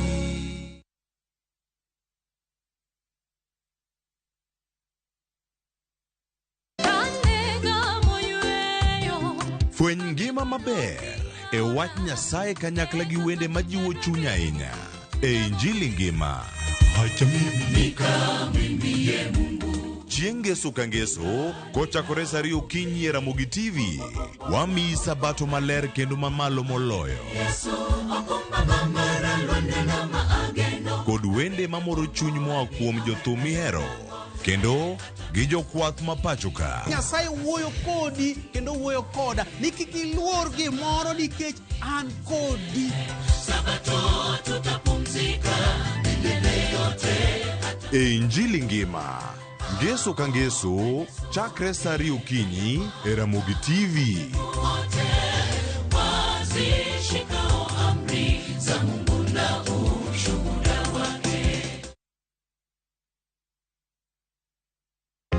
Jothurwa, be usebedo gi gombo mar ng'eyo kaka cham wuok e kodhi nyaka chop kaka chiemo e mesa? Dibed ni dwaro chako pith makelo omenda, koso idwa chako pur mana mar chiemo e dala? Wakelo ni yore mag chako magi duto e chenro mar pur gi ohala. Pur manyasani kendo manigi okang' mamalo to kelo yuto mathoth. Piny olokre dhi e teknoloji, kendo puro kenana pur kaka ne manyachon. Kuonde kwath osedok matin. Tinyalo bet gi dhiang' achiel mar grade, tikete e ot, tiomone chiemo to ochiemo. Pur mchele ber kendo nyalo teri mabor. Ngimani be nyalo lokore gi higa 2 kende kitiye yo morere. Pur gi ohala kelo ni jopur kendo joma olony e weche pur. Chieng' tich adek saa 1:45 otieno, kik bai.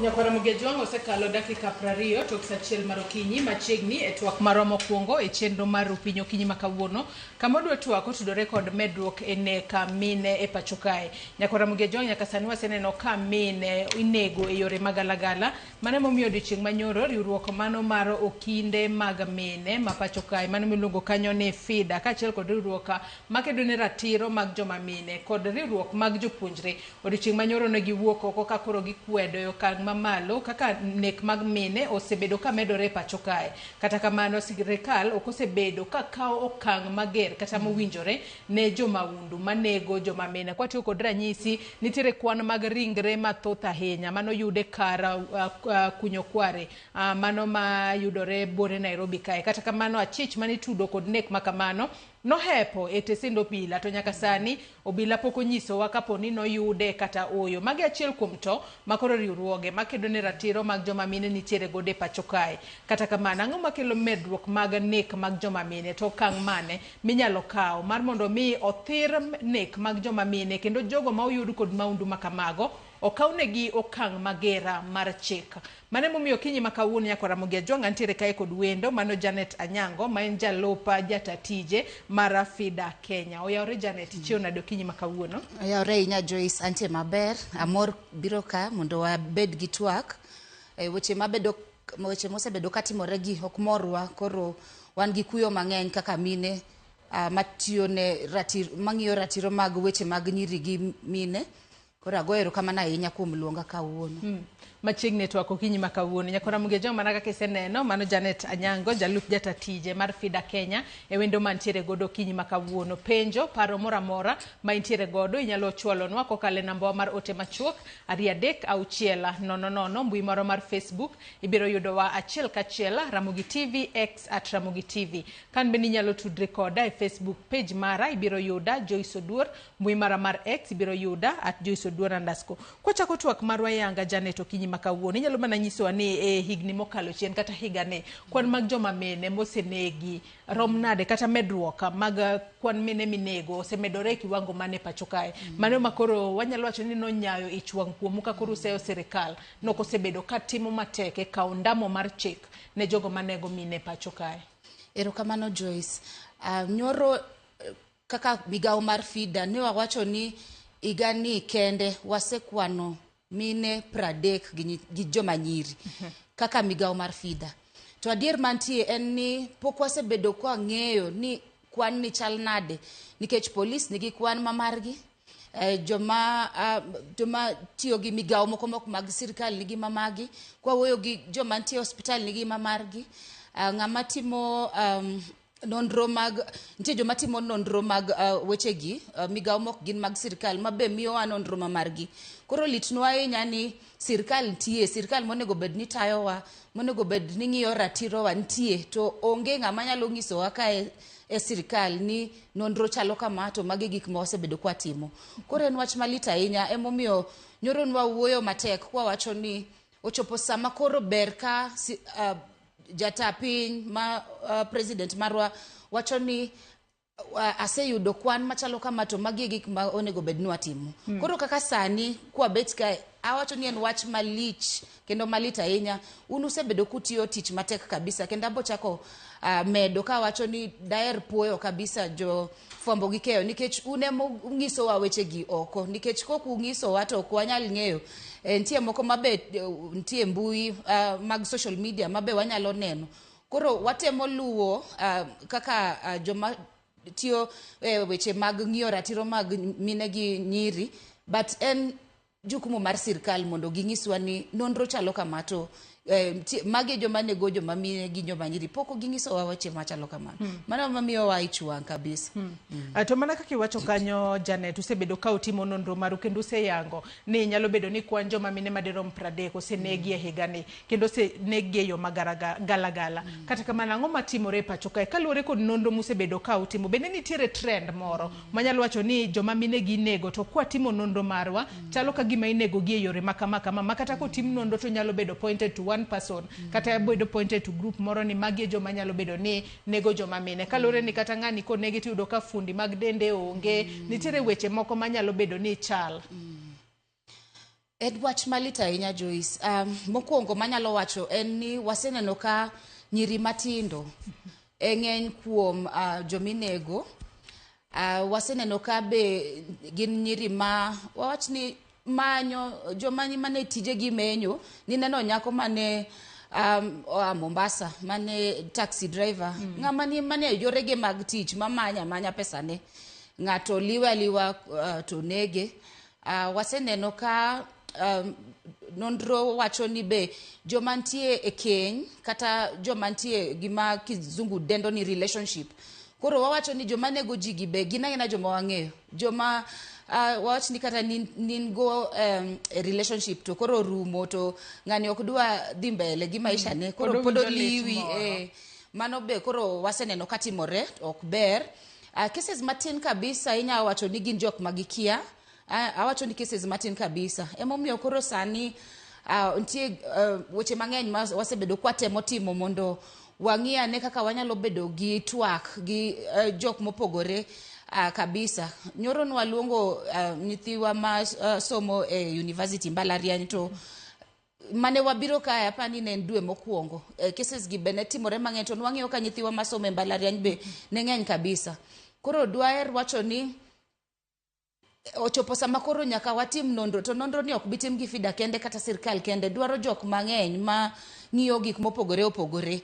Batanya wacho ni kaka sewa wacho nyiri matindo ema yudre kabisa nyiri manie tich joma nentie kata keny kata joma nentie relationships mage trends mwaneno. To kapod wantiere trends kanyo bende seche moko setimo nonro mar mondo muyang ni nek makamagi timore gwenge mage ahinya pacho kae moloyo gwenge moko nikech kinde mang'eny adire wanyalo wacho ni kata kaka nuwacho ni kinde moko ne uluongo kata odiochieng' manyoro nuluongo nyaka jopuonjre mag skunde noyangore ni ne nitiere kaka nek mag jopuonjre mag skunde ne ng'eny ahinya to mago manitiere mbalariany. Sani kwang'iye e Kenya duto mine ma oheo 30 mosenegi nyalo bedo ni gin gwenge mag kata kuonde mage ma joma mini nege yore magalagala ma ok ni kare makoro chopo kuma koro onego be ni ji golo duola mondo maundu makamayo doga ne chien. Erokamano. Nise yango matin ni ntie kata Nairobi ka Kware manoyud ka ntie del mang'eny mag mon gi joma nyiri. Koro andawach ni waneno gi towns mang'eny. Pok asewinjo e gweng' dala ahinya ka cases ng'eny to en wach malit ahinya ni towns kuma koro waparo ni sheria onego bed ni kata tiyo matek moloyo nikech samoro dala gweng' kucho ing'iso waga ni wan sheria go utere town kucho.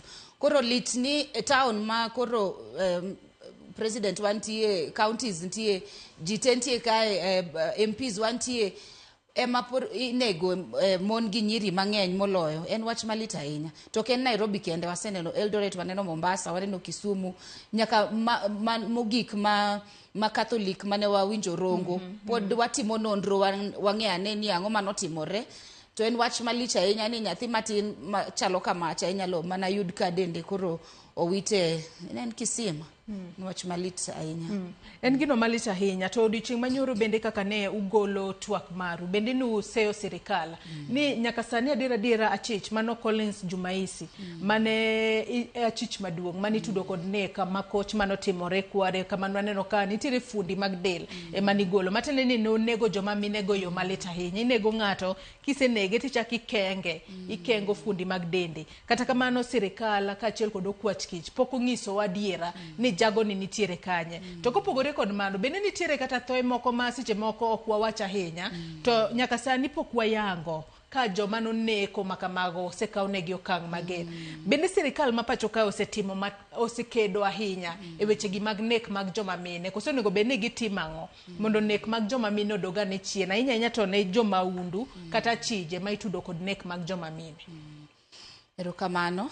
Wach Collins no ben wach moro malich ahinya nikech samoro wawacho ga ni ka kwalo kalambi sani to onge gimotimore na ok an kende ma aneno ntie jomoko moneno kiny be koro gibojiwre giwacho ni kata ka kwalo kalam onge gima botimore. Koro emomiyo wawacho ni sheria ntie sirikal be ntie polis ntie to ging'e tijegi monego bed ni gitimo. Koro dho ngere wawachoga ni justice must not only be done but it must be seen to be done. Koro kiwacho ni wamako ng'at machalo kama en ema wasetude gi nek madhi mbele gi to kendo kiny chako nyisowa ni ng'ama ne wamako cha nolal nwa. Koro kolal ni tinde obila ine sirkal. Ine sirkal ine obila. Koro wanana ni maonge kata nyalo wabro timo nang'o. Koro en wach malita ina to an daher mana jiwo obila ni jowa ma jopiny dwaro neno ka ukawo okang' maber. To gimarach gi obila en ni ok gi nyiswaga, katiba wacho ni we have a right to information. Yeah. Koro ka ntie tich mitimo, ntie nonro mitimo, ber ni ing'iso jopiny ni koro wasekawo okang' machalo kama, wasetimo tich machalo kama, magie pek ma wayudo, magie kony madwahero. Nikech ntie jomoko e Kenya ka makata kok gin jo sirkal, gin migawo matiyo gi migepe mok gin mag sirkal to gin gi waluongo ni resources maginyalo konyo go sirkal. Koro ka police kantie challenges moko magin go, it's time wabedo ga platform mang'eny kodgi to ginyisowa ni waonge ma konywauru kama to jiriwore to watiyo nikech tich mwatimo te watiyo ne jopiny kamano kaka wachoga. Tena wachoga ni wach ng'iyo weche ratiro ken wach mar ng'at achiel. Gima wang'eyo ni en sirkal ema onego bed ni tayowa because it is their primary responsibility. Yeah. But koro the rest of us tijwa en mana jiwo tich magitimo. Koro wan wacho ni kaka mawakili mag mine wan waol to wan gi lit ahinya to wase wacho kaka wacho nyoro ni dwaer winjo duond jatend piny. Wang'eyo ni nitie gik mang'eny mapogore matimore sani, but wanyalo kalo sheria te kwaduogo kama to wayudo ni jok monego bed ni go kura sheria go onge nikech nonego ate warum. Yeah.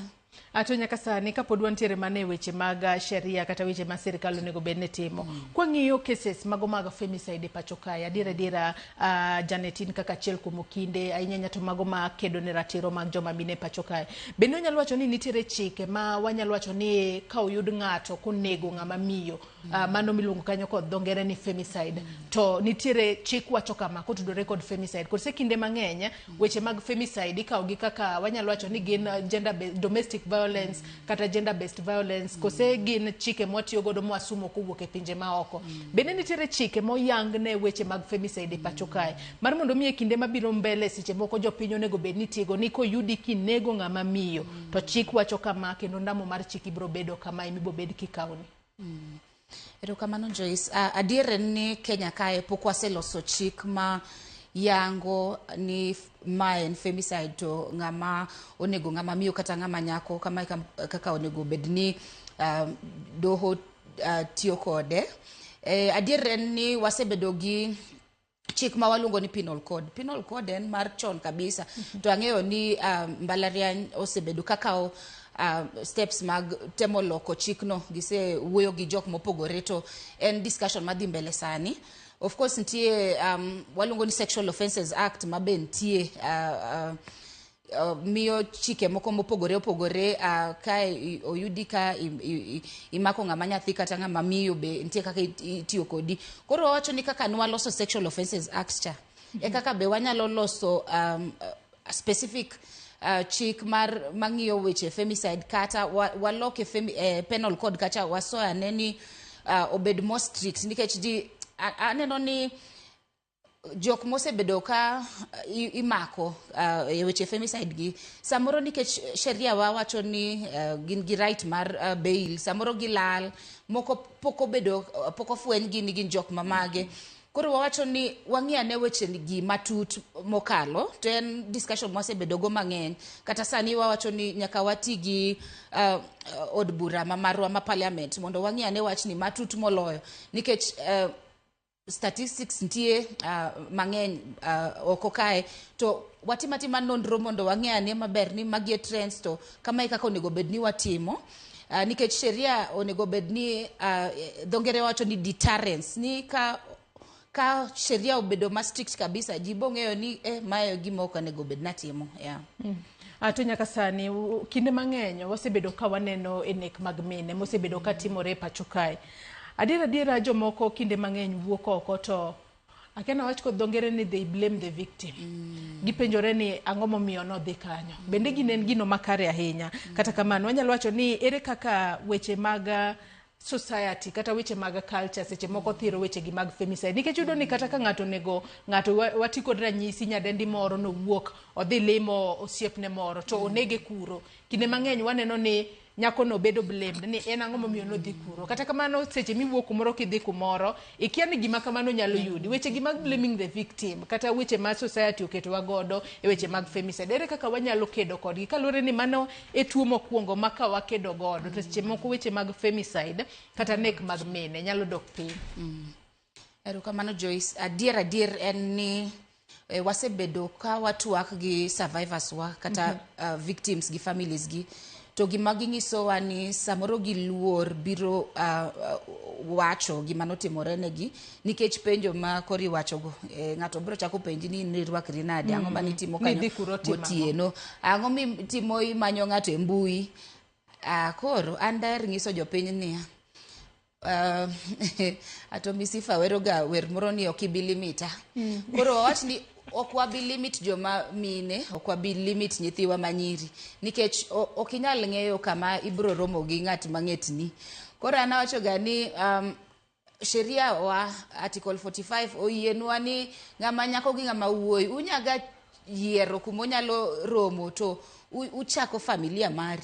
Koro an dachak familia nade kok udwa ni awuog e oda kok udwa ni arom gi ji e mbui kok udwa ni adhi oko e dates ya gima wacho ni en ni nyiri gi joma mine wan gi right mar associate gi joma wadwaro to ok wadwa ni ng'ata limit wa gima wakwayo sirkal en niya kaka wa associate no please make it safe for us mano gima wacho in simple terms ni sama awuok kadhi det kamoro ok adwa bedo gi wasiwasi ni ere kaka bodoko oda ng'ano nyalo timo nang'o wadwa ni wadhi wachiem wamiel watimang'o kila ng'ato dogode kwa mor to kiny waluongo arus to kiny moro wayudo nyithindo to ji dhi mbele koro kik wabed to mai an daher wacho ne oganda te ni sama koro osetimore ni ng'ama nyako kata ng'ama mama oyudore shida machalo kamano kik wachak penjo gi penjo machalo kamano kata wang'iso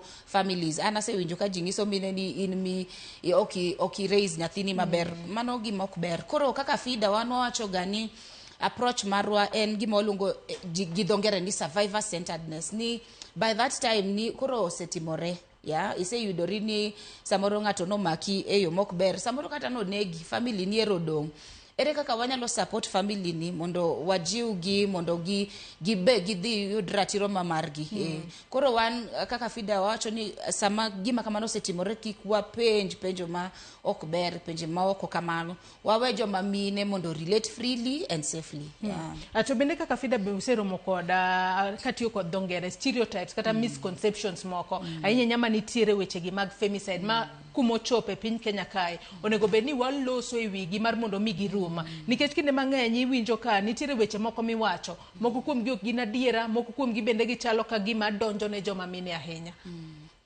en adier mane wachako twak na ng'isi wach nyarwa mano atich Mombasa cha en ng'ama riembo taxi ma online koro en oyudo request koro request ki yudo ok dinyal ng'eyo ni adhi ting'o Joyce adhi ting'o Janet adhi ting'o Kevin adhi ting'o ng'awa to adhi tere kanye nikech koro app no oselos ni yudo biashara ineno ka en kuma inyalo dhiye to inyalo tero ng'ato it's fine to jomoko bende request ne joma moko exactly koro ok inyal ng'eyo ni kama e kaka koro nyalo kethore na koro wan wakwayo niya ni wawe ng'iyo mon ka joma nikech asewinjo jomoko kawacho ni un wero pesa you know ni wero gik mabiro piyo mano koro inegowa anawacho ni joma nego mine nega mine nikech wan mine nikech koro iparo ni wan waonge teko mang'eny or nikech koro yudo opportunity minyalo negowago mano gima anyalo wacho ok ane ka ber ka wadwa wacho ni nyithi school dwa pesa mapiyo mano gima ok wanyalo wacho ni timore ne mon kende inyalo yudori kata kin ng'ama dichuo kin e situation mar machalo kaka mag nekgo. Koro gima wakwayo en ni wasewinjo gik mang'eny kabisa en adier nikech wan kaka migao wahero twak to wawinjo kendo wawacho ni wahero winjo feedback te to gima wawacho ni ber ni mondo wapte wabed safe. Wan gi right to life, all of us, you know. Ka in nyako, ka in ng'ama dichuo, ka in nyathi, ka in all of us wan gi right to life. To wangiso serikal ni right to life ni kaka katiba wacho en serikal manego med ni guarantee right no. To koro kwa yudore ni cases makamagi osetimore, gimokwongo ni nyaka nonro timre ma koro miyo kik nuore. Gima koro litnwa ni nonro ok timre, cases gi nuore, medore, to onge ng'ama kawo gimiluongo ni responsibility mawach ni mai gima dhi mbele to kamae kaka wanyalo address. Koro en wach malitnwa kabisa. Aya adwa wakaw yueyo mokwongo e twak marwa mokwongo e chenro mar Opiny Okinyi ma kawuono nyaka Ramogi Ajwang'. Wakaw yueyo, bang' yueyo abo bedo ka somo moko kuom ote ma bende uoro, kik dhi mabor.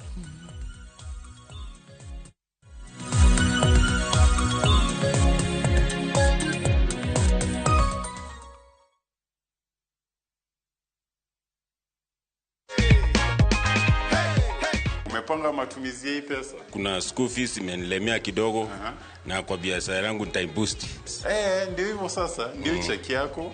Yes, unazambia nini watu nyumbani je hii story? Waendelee kucheza hii mchezo, ni ya ukweli kabisa na wao watashinda. Si hata wanaweza shinda. Yeah. Na kwa hiyo story na kuongezea hapa goodie bag. Hata tuambiangi watu ni nini ndio iko ndani. Ndio wao pia wajipange. Na mamilioni.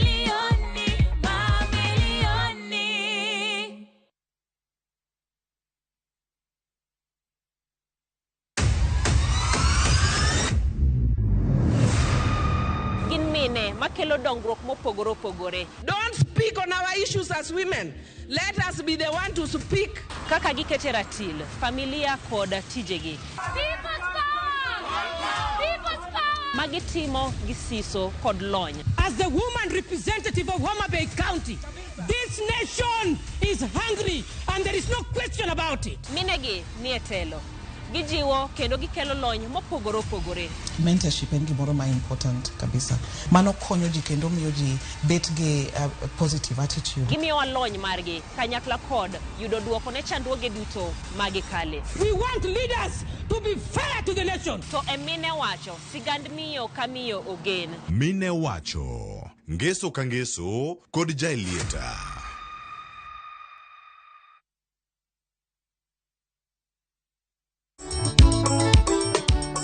Mane chwanyowa moleva made poga kodi wache kuma biro weyo Masiberi kawuodho tieno chwanyowa Nyasembo made miweya. Mondo mi yud skisa tiun mar Mili Nyarasembo de star 860 star 416 as Ramogi TV e od jothumbe duto.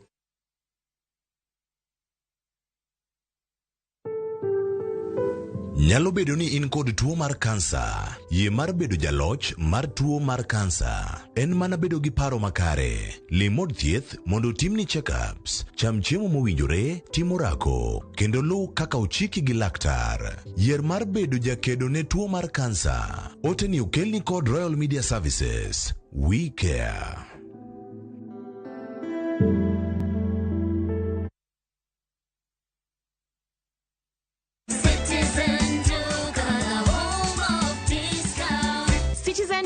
The home of discounts brings you this week's Mama Safi package from Quickmart. Sour bathing soap 250 grams at 59 bob. Persil washing powder 500 grams at 128 bob. Pepsodent toothpaste at 189 bob.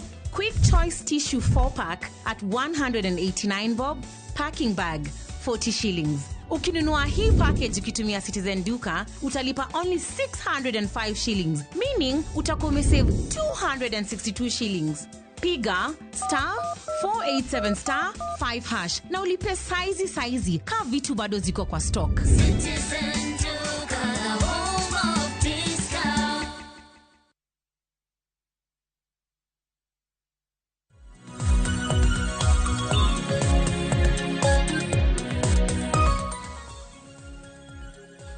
machiegni kendo nyako Ramogi Ajwang kendo erokamano ahinya kuom medo kete Ramogi TV e twak marwa mokwongo e chenro mar Piny Okinyi ma kawuono kama twak otudore koda medruok e nek mine pacho ka moseneno ahinya to e kinde mokalo ka nyaka sani koro riwruok mano mar FIDA Kenya yango ni joma mine mago ma oheo kata madirom 30 osenegi e higani kende medruok ma ok en gino maber ahinya ang'o makelo nek makamagi to ndamo mane monego bed ni kaone jogo moyuda kod ketho mar nego joma mine kapo ni eka itudri kodwa gi sani antiere kae kod wendo mano Janet Anyango jalup jatatije ka FIDA Kenya. Janet, ka wadhi mbele kod twak mar Okinyi ma kawuono kapok wasomo ote angwa som bang'e adira waneno ni nek ma timoregi mana kaka wasewacho ni kaka wan joma mine ok onego bed ni ng'ato limitwa nikech wantiere kod right mano mar association mar riwore kod ji mar networking kata tudruok kod jomoko kata kamano iyudo ni seche moko ng'ato nitiere osiep kod wadgi to osiep ka ema weche kethore kasi iyudo ni ng'ama dichuo okawo ngima ng'ama dhako kata kamano nitiere ga gigo miluongo kanyo kod dho ngere ni red flags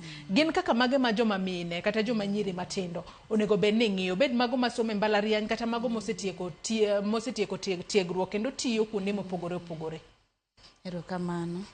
En adier ahinya Joyce ni jomosebedo e keny kata joma mane osiepe nitie gik moko manyalo timore mang'eny nikech an kuma tiye ase bedo gi clients mang'eny mang'isa gik mopogore opogore koro iwinjo ka kata ka ng'ato nogo koro wadhi e court obro ng'isi di ng'eny ni oken mokwongo magini otimore ng'ani nochako bedo ni okolos koda e dho ngere waluongo ni emotional abuse dibed ni dak gi ng'ato to kiwuok kata kode ibiro e ot ikuot okidwa wuoyo samoro ng'ato nochwanyi oking'ise koro waero ng'iso joma mine kata joma chuo nikech FIDA watimoga gimoro waluongo ni mediation nikech wawachoga ni samoro nitie kethruok moro manyalo bet ma ji nyalo mana twak mos to weche losre koro kochopo kama koro ng'ato osebiro ma report nikech wan gi sheria mabeyo kabisa Kenya ka nitie sheria moro iluongo ni Protection Against Domestic Violence Act. Sheria no wacho ni kata kidak gi ng'ato une keny kata une osiep to okilos gi ng'ani waluongo ni emotional abuse kata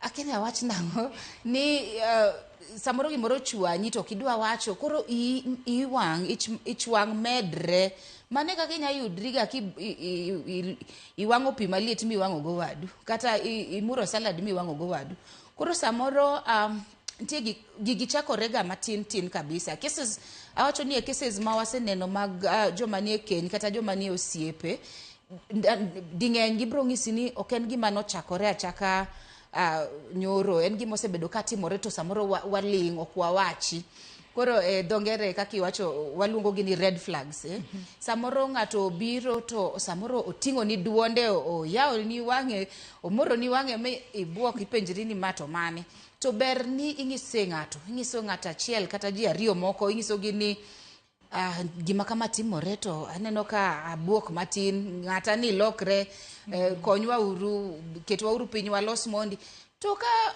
otamore okrach kila ng'ato kanyaga kuba kila ng'ato dhie ode like it's okay if the relationship is not working divorce in peace mondo kik wanegre kamano kaka wan wachoga mar ariyo en ni samoro koro osekethore ma waseyudore e court iyudo ka families samoro ng'isi ni odog chien gini koro notimore marach koro iyudo ka ng'ato ok dwa biro e court wacho kaka notimore mondo court bedo konyi koro iyudo ni waero luongo ni interference ng'eny ma samoro koro ng'ato ok nyal yudo ratiro mamare ema koro iyudo ni kinyne koro osekethore ma wayudo mana maiti koro e ot koro daher jiwo jopiny ni sama weche makamagi timore wabed gi horruok mondo wang'i ane ni be wakonyo ng'ama miyo ni be wakonyo ng'ama dichuo ni be wamiyogi advice maber koso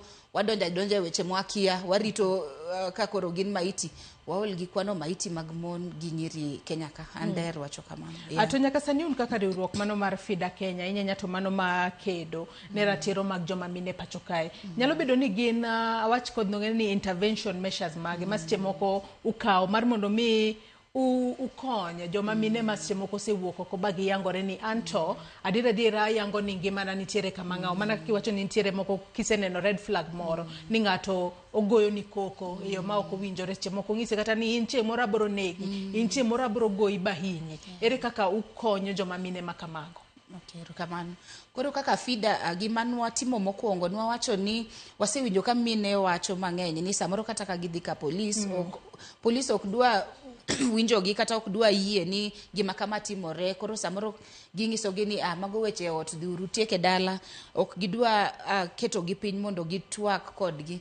Koro wacho ni wan waero ni waketo joma family piny watwak kata wahocho ka en mama dwaer ni mondo wahoe mondo kata sama koro wa decide ni wadhi e court no odhi e court ka en ng'ama osejiwore mong'eyo ni raticha no kethore to jogi dwa ni okonya mondo gimana obed maber. Koro wahoyogi be wan gi mawakili mang'eny kabisa Kenya ka. Nyoro nwawacho ni e counties 47 te FIDA nigi mawakili ma ka keso timore to ibiro irwa ing'isowa wabro tudi gi wakili mantie machiegni kodi koro kik ibed maluor. Koro twak machalo kama gibe wahero kabisa. Wacho ni wahero tiego oganda e weche mag ratiro, e weche mag chike. Koro waero ni kulongo wa kama kaka ulonga kawuono abiro ka en radio waloso wawuoyo. To be watiyo kabisa gi migawo mag sirkal gi mok mag sirkal be nikech wawacho gani kaka sani nyoro nwang'iso president ni oyie omiwa waziri ma wanyalo tiyogo nikech waziri no ema koro bro konyowa, en ema bro coordinate wate mondo wang'i ane ni ere kaka wanyalo puonjo oganda nikech sani kumochopeni onego wang'i ni wa prevent kik warit ni ng'ato senegi eka koro wadachako ringo wate. Koro prevention ni bro dwaro tiegruok mang'eny to magi FIDA ok bitimo kendgi, sirkal ok bitimo kendgi, wabro dwaro ni watiyo wate pamoja. Yes. To kinde mang'eny wang'eyo ni seche moko gino ma mono kata ng'ato mar mondo mi owuog oko mar mondo mi owach adiera kotudore kod gino mathage kata gino mokale en kaluwore ni seche moko luor ni yawa kasefulo tadhi dak kanye kata kasefulo to koro ngimana dhi bedo yo machalo nade. E Kenya kae bende nitiere kuonde manyalo wacho ni gin safe spaces kata kuonde ma ng'ato nyalo bede ma kosegoyo report makamano ni ochich ni anto ngimana nitiere kama ng'aw ok anyal dhi mbele gi dak kuma dake gi sani. Bende nitiere shelters kata safe spaces kuma ji nyalo ringe mar mondo mi kapo ni gichich ni ngimana nitiere kama ng'aw to ginyalo ringo kuro ba gibed kanyo e kinde ma pod itimo nonro. Kose Kenya ka simoko ng'ato kosegoyo report to kuma ng'ama ifulocha ema pod idok bedo kode to mano bing'e ni pod imedo keto ngimani at risk kaka ng'ama nyako kata kaka ng'ama miyo. Erokamano dawach ni ntie migawo mang'eny mok mag sirkal mose yango kuonde ma minewa kata nyiri nyalo bedo sama pod ihoyogi kata cases gi dhi mbele kata giyudo thieth nikech samoro be wayudoga ka ng'ama miyo kata nyathi osehiny ma koro nyaka obed kamoro matenge mondo oyud thieth. Koro kuonde ma kamago nitie gima en adier ni sirkal be osetemo keto moko. Aneno ga ka women reps magwa osetemo tiyo kabisa mondo gikete to adier en ni pok giromo to be jopiny kiagi kuonde moko. Koro waero wacho kaka joma ng'iyo weche mag ratiro mag mine gi nyiri ni ber ka wawacho ayanga ni ntie ka iyudo chandruok machalo kamano bi mondo ing'iswa mondo wanyal tudi nikech samoro be wawacho ni ok ber ni mondo ung'e ni gin kanye nikech ng'amo inyino nyalo liwi maluwi kanyo. Wasebedo gi cases machalo kamago. Koro sirkal onego bed ni tiyo matek moloyo mondo wayud kuonde machalo kamago ma mine nyalo sama gin kanyo be imiyo gi puonj moko kaka ginyalo loso ngimagi. Koro nitie to adier en ni nitie tich mang'eny ma pod wanyalo timo mondo wayud kuonde machalo kamago mang'eny mondo be wayud kaka wanyalo sustain gi nikech samoro mano be en problem ka waonge gik ma basic kata kaka sabun Adwa nasoma ne moko kuom ote ma joneno magwa chwalo no kinyi makawuono moko kuom penjo magintiere godo.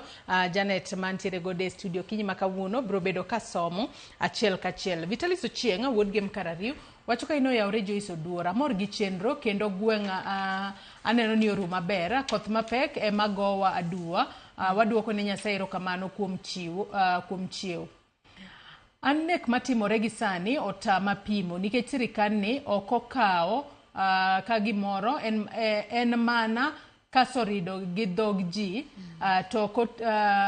toke to gimitimo to tamogi okang' mikawo negi malong'o bende onge. Nego joma mine wacho ni ero ne waneno kama nyocha oneko nomaki to kama ibotere ma wayud nonro ok wabi winjo kiny iwinjo en bende olala. Sirikal ninde tich ok wamor gi thoe ma wanenogi. Jatich ruoth Bethwel Juma bende wacho ni ondamo monego kawnegi en ni chik emonego ti maber. Kaeto aneno pen chik moro mawacho ni ng'ato mosetho ok nyal yal godo cha mondo ong'iane kaka inyalose mondo anyuola mar jal mosenindo yud ratichgi nikech ka giseneko to ipoka iweyo gi thuolo ni onge ng'ama ginyalo yalogo lit sana. Magi John bende wacho ni nek to lit sana but sirikal omiwa way forward ok wamora kata matina. Omondi mwenyewe ka nitiere Nanyuki mwisho wa reli awacho ni oneno twa kata orito twa kata marataro wacho ni lakini nitie gima dhi mbele ka to opandwa kod sirikal. Yani dhano inego malit okamora. Gitero polis Haiti dhi nego mach to odgi to giweka wang'. Mano doko tim. Jacqueline Awuor bende wacho ni ok kata jok mamine kende nyaka chuo. Onge ng'at ma nigi right mar kawo ngima wadgi e piny ka. Piny kae ka sach Nyasaye pok oromo mar ome. Min Kevo bende wacho kae ni an min Kevo an gi lit mang'eny nikech iyudo ni cases mayudo mine iwinjo ni itimo nonro to onge gima timore obila to odong'a ne mibadhi wan gi ywak mang'eny. Aya mago moko kuom ote ma joneno magwa chwalo no okinyi makawuono kokale yore waduto te mag tudruok okinyi makawuono. Awinjo kanyo ka ng'ato wacho ni ng'ato koseneko tiwacho ni ng'a otho ok diyal godo. Kata kamano ere kaka ukonyo jogo ma joggi otho mar mondo mi oyud ratiro margi nikech kinde mang'eny iyudo ni yes ng'ama osenegi no en osenege ok onyal pimo scenario mane okelo to mare kata kamano family ma odong' chien ema koro odong' gi lit kaachiel kod kuyo kaluwore kod tho mar jahera magi. Erokamano Joyce. Daher wacho ni adier en ni kata ka ng'ato osenegi moaseike to kes pod dhi mbele. Mano emomiyo iyudo ka sirikal wachoga ni wayang' maitino watim gimiluongo ni postmortem mondo daktari no ong'iswa ni ere kaka ng'ani notho en ang'o manonege ahinya bed ni ng'ato deye ng'ato nopuko kuome acid en ang'o manonege. So provided ni evidence machalo kamano nitie to be nitie ng'ama iluongo ni suspects to case dhi mbele. Anyalo wacho ni cases mang'eny waseneno ka dhi mbele kata ka ng'ato otho. Adier ni gima sirikal pok otimo maber ahinya en ni sirikal pok ong'iyane ni ng'ama otho ni joge nodong' nang'o. An ahero wacho ni kata kimiyo ng'ato pesa no ok apar ka nyalo yweyo pi wang'e e yo makare to samoro be nitie sheria mane okal iluongo ni Victim Protection Act. Mano sheria maber kabisa madwer puonjo oganda be gima sheria no wacho. Sheria no wacho ni kata ka ng'ato osetho makoro joge odong' joge modong' gi sirikal onego ong'egi ni ok pesa kende magidichgo jogi gidong' nang'o ere kaka wanyalo hoyogi ere kaka wanyalo ng'iyane ni ng'atgi mane konyogi ni ere kaka gap no ok gibi winjo to samoro the most important thing ni gibedo involved in the process. Yeah, ana send yudo cases mang'eny ma sama wadhi e court families chulo transport gibiro ineno sama giwinjo case kaka dhi mbele no kaka doho tayo mane gima naluongo ni justice is being seen to be done. Samoro koro miyo gi gima jongere be luongo ni closure ni waneno adier ni sirikal osekawo hatua mar ng'iyane ni ng'ama no hinyo nyathiwa ni adier omake to tuwe to obed funzo kuom jok moko ni kik tim gima chalo kama. Koro gima lit ma winjo ka jopiny be siro en ni nikech jogi ok maki, ok tim nonro, ok wang'e ni gin joma mage, koro pod gibo medo nego joma moko kok wanyal ng'eyo gin gi joma mage. To samoro yuda maiti to ok ong'e ni en ng'a, ang'e ni be sirkal timoga nonro, nitie sheria gimiluongo ni inquest, ni ng'ani osetho to koro wayudane ni ng'ama nonege. Anyalo chiwo example mar nyathiwa mane iluongo ni Baby Pendo. Mane Baby Pendo koro otho ni nikech ng'ato obila no goye bunde. Owach ni nyathiwa ero osetho, koro watimane nonro, wang'eane ni kuom obila gite ere joma nohinyo nyathi. Koro timore. Kes moro notimore Eldoret machiegni mar nyadendi ma nya Uganda mane ringo cha. En nowang'e, to koro ineno ng'ama nowang'e be nodhi motho. But mano ok tiende ni koro ok wanyal penjo sirkal ni ang'o momiyo ok nung'iyo nyarwacha ok notho.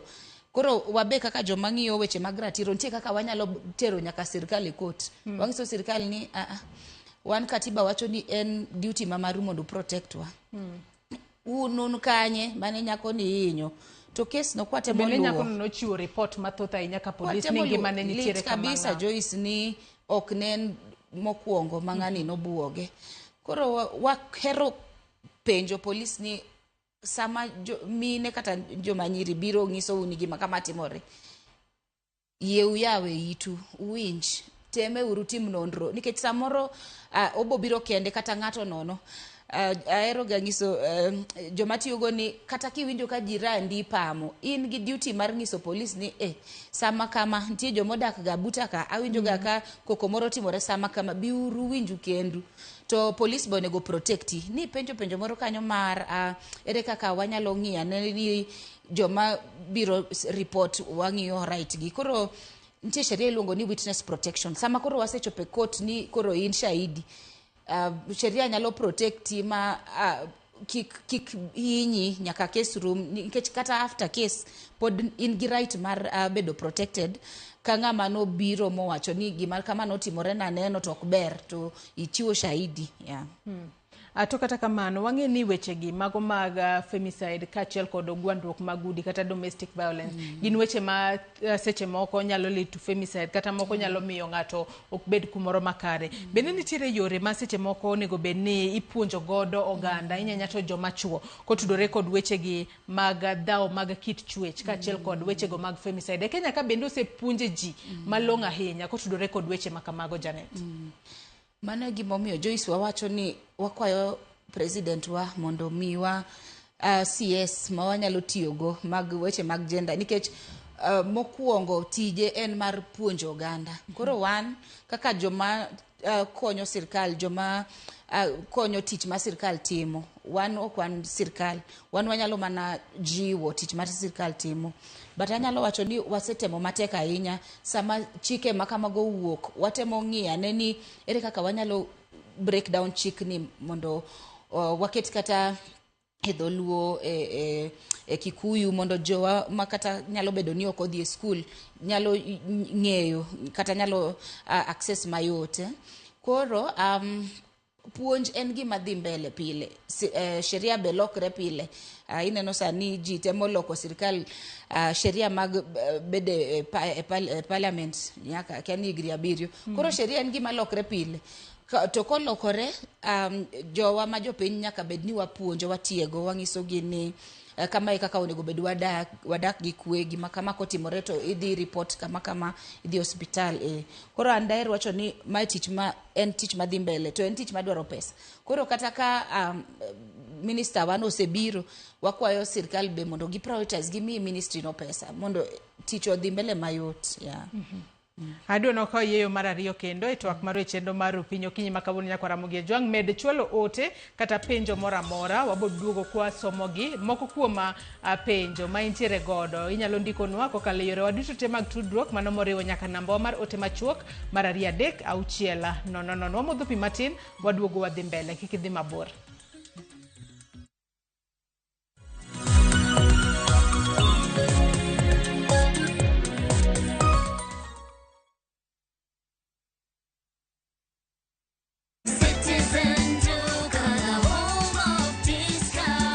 This week kwa Citizen Duka tumewaletea the lovely lady package from Quickmart. Sawa bathing soap 35 bob, Always sanitary towel 189 bob, Rexona deodorant 199 bob, Dove lotion 499 bob. Ukinunua hizi products ukitumia Citizen Duka utalipa only 962 bob, meaning utakuwa umesave 578 bob. Unangoja nini? Piga *487*5# na ulipe saizi ka vitu bado ziko kwa stock. Citizen Duka, the home of discount.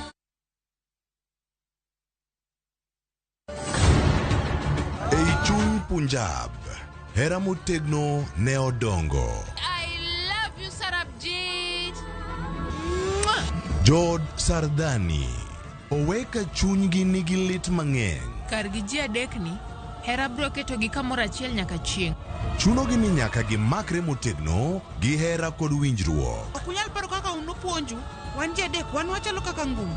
To ngum moriwre otegno, to mowere kamae ok otegno. To e piny kama gik malich timore, en ng'ano ma ginyalo geno. En ang'o momiyo nyakono okawo pache kamano? Kara nyakono en ng'a? Riwri kodwa e wuoth manyien mopong' gi hera kod chir.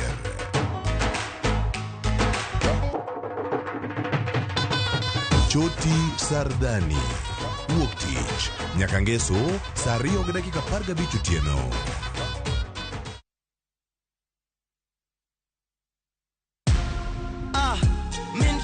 Kwa majina ni Peter Kariuki Ngoge ama Kamla Styles. Nimekuwa nikicheza kwa muda. Natoa na win 50,000, 100,000, 200,000. Leo nimekujia check ya 675. Nikihesabu zote naweza kuwa nimewin 1.3 na nitaendelea kucheza. Changamkia Aviator on shabiki.com. Not for persons under the age of 18.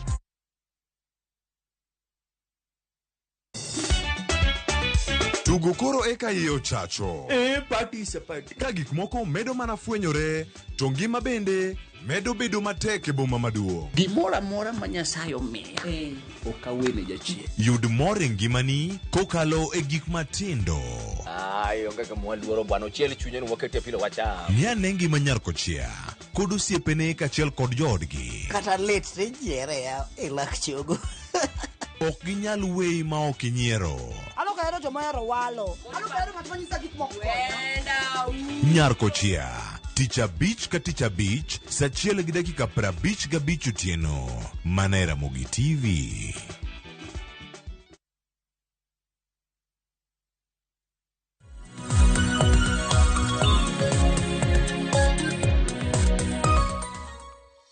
Machiegni kendo nyako Ramogi Ajong mar mondo mi wadhi mbele kod twak marwa e chenro mar Opiny Okinyi makawuono kutudore kod medruok e nek mag mine pachoka mosebedo kwa neno e pachoka e tim maundu manyaka sani onego bed ni sirikal yaro bade mondo ne ni jogo ma onego joma mine pachoka okawnegi ondamo mager mar chik. Bende aneno ka Gideon Daya pachoka eno yawre Joyce di bed ni sirikal ma pachoka ema yule tich nikech achije imako kendo iwuondo jopiny ni achije go oringo molala. Kaka bende wuoda Sego Jangoma Ochika Molo bende wacho ni ok mine kende ema tho, dhano tho. Mano kotudore kod nek ma kata mag joma moko bende mosebedo kwa nene pachoka. Kata kamano sirikal onego bed ni oneno ni okaw ndamo mager mar chik mano ne jogo duto maneko e pachoka.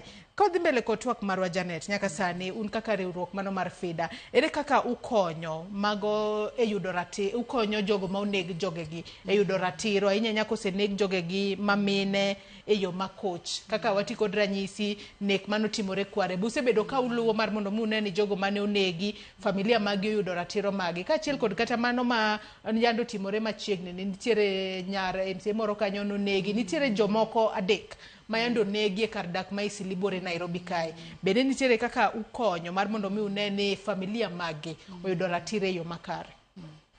Erokamano Joyce, emomiyo na wacho ni nyaka wayie ni mae tich ma ng'ato achiel kata ji ariyo kata ji adek ok nyal timo.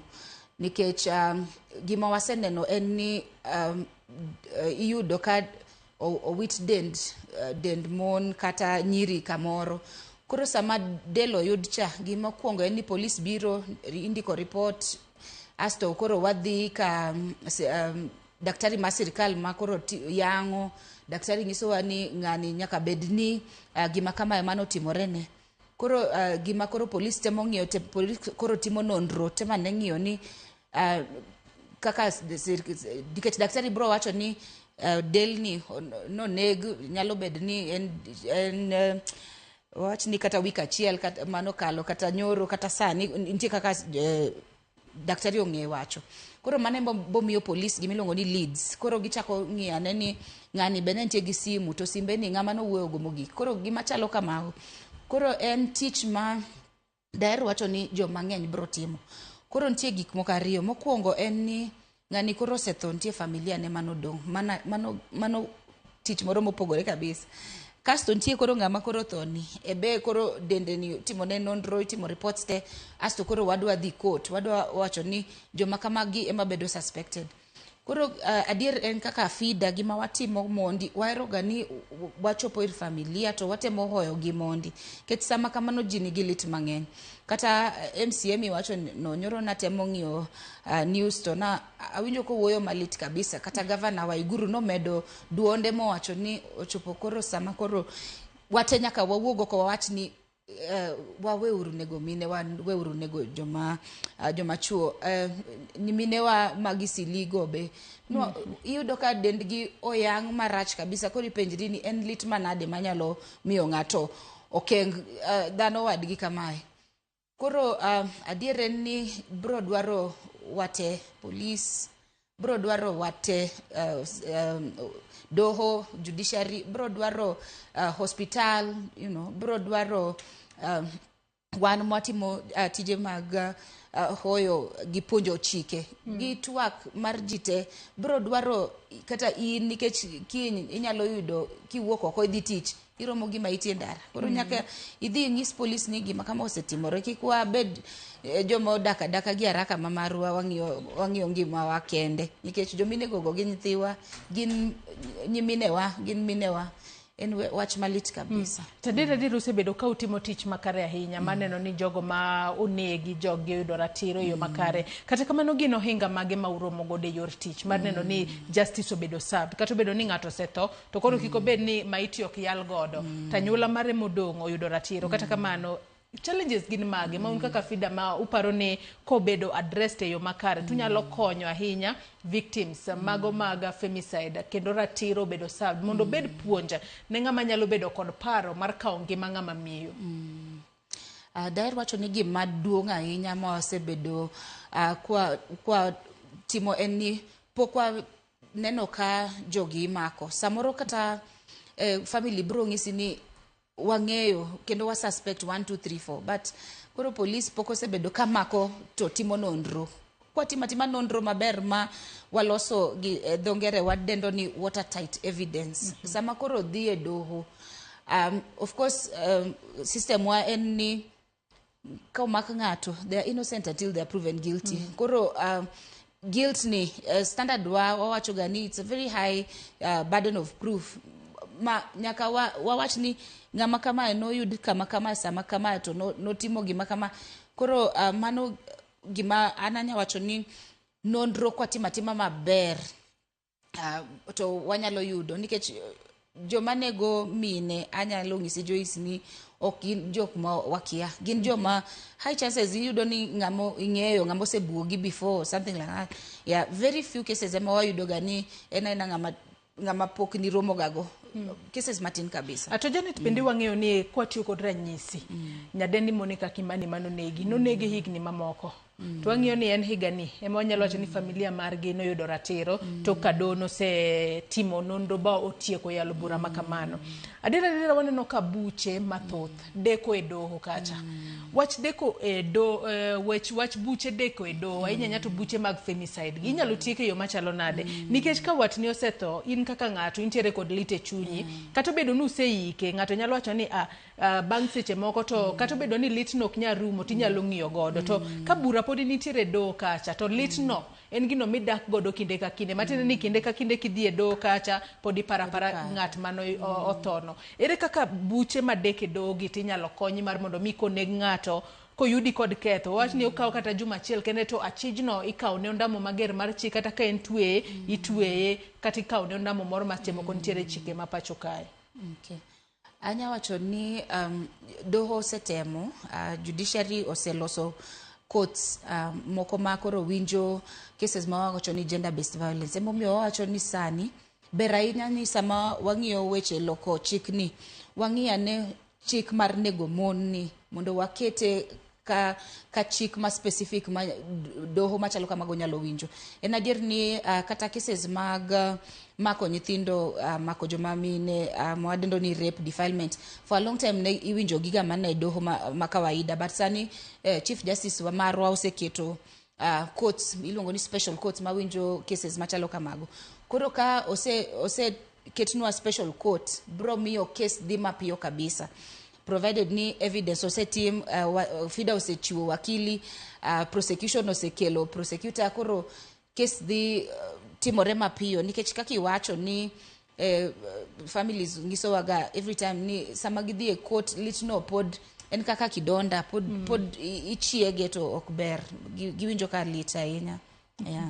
Atonya kasani jakenya makawaida kata ere kaka jokenya nyalo nywako lwedo mar seche moko giriure kodun kaka riwruok mar FIDA e kedo koda nek mag mine masani koro waseneno ka thoth ahinya pacho ka nikech ok wanyalo wacho ni tok twak ma kama to bobedo korumo nikech wakia pach ng'ato kumoro nyalo bedo ni ng'ato kata gisani gintiere gwandruok gi ng'ato to senego ng'ama miere kaka jokenya nyalo nywako lwedo e kedo kod weche gi mag femicide kapok watieko twak mar okinyi makawuono.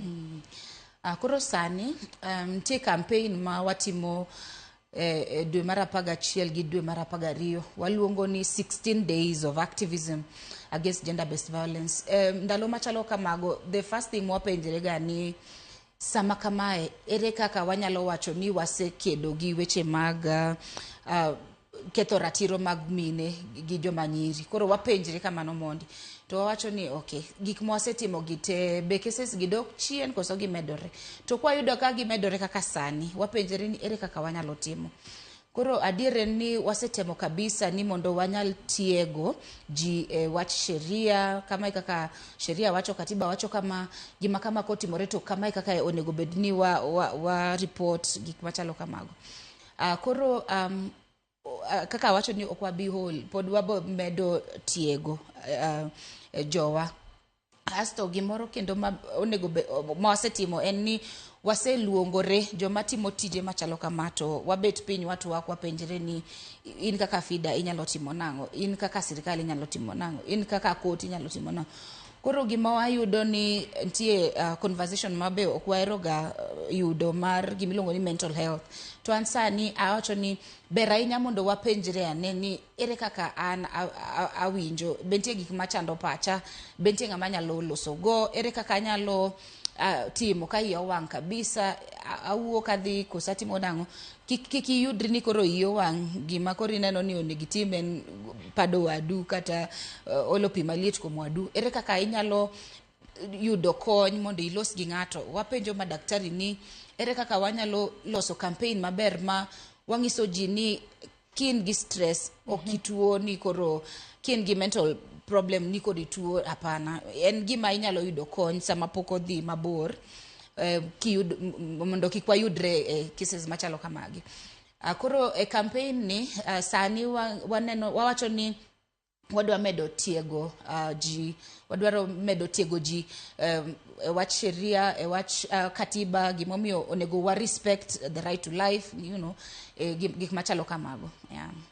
Adona soma nemo kukum ote ma joneno magwa bende chwalo no kinyi maka wanano kanitiere penjo moro ka mungisa na penji kod Eric Ojejo, mano pastor Eric Ojejo wuod Kawe. Ongisa ka ni jo isalu twak to penji na wendo benitie program moko maginyalo implement for the young people, mostly joma mine maginyalo joma mine margi maginyalo defend themselves. Benitiere program maka mano manyalo bedo implemented. Janet. Erokamano. Koro an daher wacho ni information is power. That's the first thing. Ni samengeo gimoro, of course ingeo ni mai hakina to ng'ato ko ketho haki na to kamae kaka onego atim. Koro daher wacho ni mokwongo wapuonjo gi kabisa wach haki gi, Then mar ariyo FIDA osewacho ni be wahoyo joma mine gi joma nyithindo sama gibire office kucho to be watimo mediation ni ka koro ji okethore matin wanyalo bet piny ma watwak ma wang'iyane ka en kes minyalo los kapok okethore. Daher wacho ni be watiego mon kaka ginyalo yudo mapato gi nikech samoro kanyo be kelo ga gwandruok matin ka baba neno ni en kende manyo ne nyithindo. Tinde katiba wacho ni kata ken mach mar ng'iyo provision mag nyithindo en mama kelo baba kelo kamano kaka katiba wacho. Koro wahero nyiso joma mon ni ber ni mondo wabe wajiwre wati to tinde waneno mon mang'eny osewuok oko to kata families mang'eny mon ma support maber. Koro mano ok en shida. To ang'eyo organizations moko migawo mamoko mag sirkal ma ochopo kuma koro gipuonjo kata mine gik moko kaka self defense ya ji dhi classes ni sami wuotho gotieno to ng'ato dwa lawi kama kaka inyagwe mondo ibe koro gik makamago be aseneno ka timore mano is okay nikech inyalo bedo self defense en gima nyalo jitete e court sama ng'ato wacho ni be ni pada so anyalo wacho gik machalo kamago. Fred Osuru bende ng'isa ka eno yawre Joyce mos na Madam Janet apoyo gi kuom tich maber magitiyo nek mar dhano mora mora chik okoyie kata matin to wacho kae ni to nyidendi bende owere gi gombo keto kanyen bracket ni tama mathoth iyudo ka wuod wegi otuonore mondo opuonj nyar ng'ato kasto iweye gi madharau. Alfred Osuru an Dandora Phase 2 hawi maber odhine Lois Akoth mar Wangu Primary Junior Secondary School kod Max Charles mar St. Francis Educational Center Dandora Phase 4 wach ni mogik kaachiel kod ote ma Fredo Pachiko tudore kod ote mar Fred Osuru ma bende ochwalono.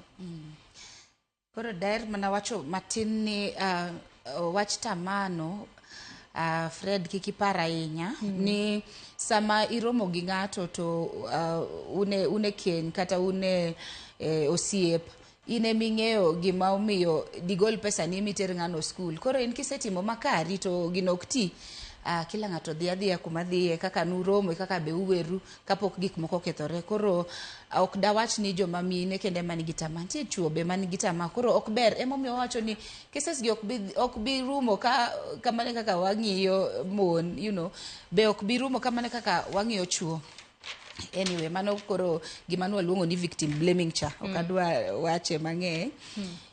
Koro gima daher mana wacho ni sani mae dwe mar 10 wadhi kwa waloro higa mane higa ni ochako lit ahinya ni nwachako higa kwa wacho weche machalo kamagi to waneno ka wadhi loro higa kapod wawacho weche machalo kamagi koro gima ber na ni oganda be oseneno kendo gisewinjo to giwacho ni gineno ka sirkal pok otiyo matek ahinya mondo gikas korgi.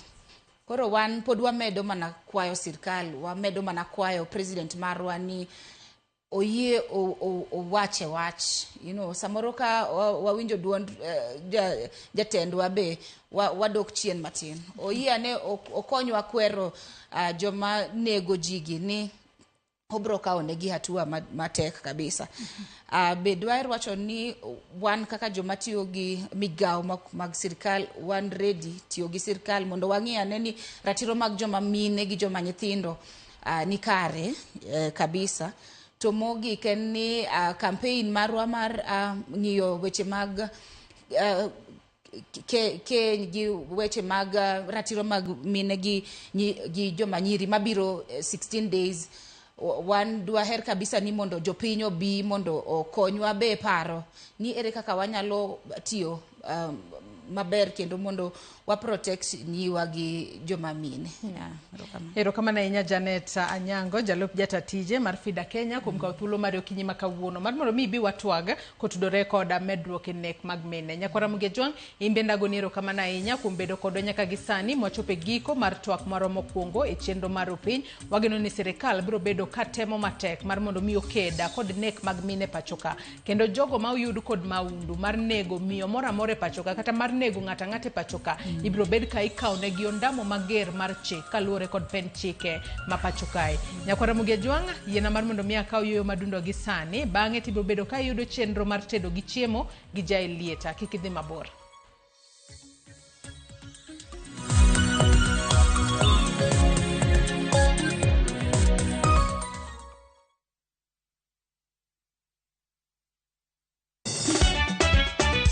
Tugo koro eka iye ochacho. Party sa party. Ka gik moko medo mana fwenyore, to ngima bende medo bedo matek e boma maduong'. Gimora mora ma Nyasaye omiya. Okawene jachien. Yud mor e ngimani kokalo e gik matindo. Onge ka mwaluoro bwana ochiel chunye ni wakete pile wacha. Ni ane ngima nyarkochia kod osiepene kachiel kod joodgi. Kata let ne nyiere e lak chogo. Ok ginyal weyi ma ok inyiero. Ano kahero joma hero walo. Ano kahero ng'at manyisa gik moko. Nyarkochia, tich abich ka tich abich, saa 1:55 otieno. Mana e Ramogi TV.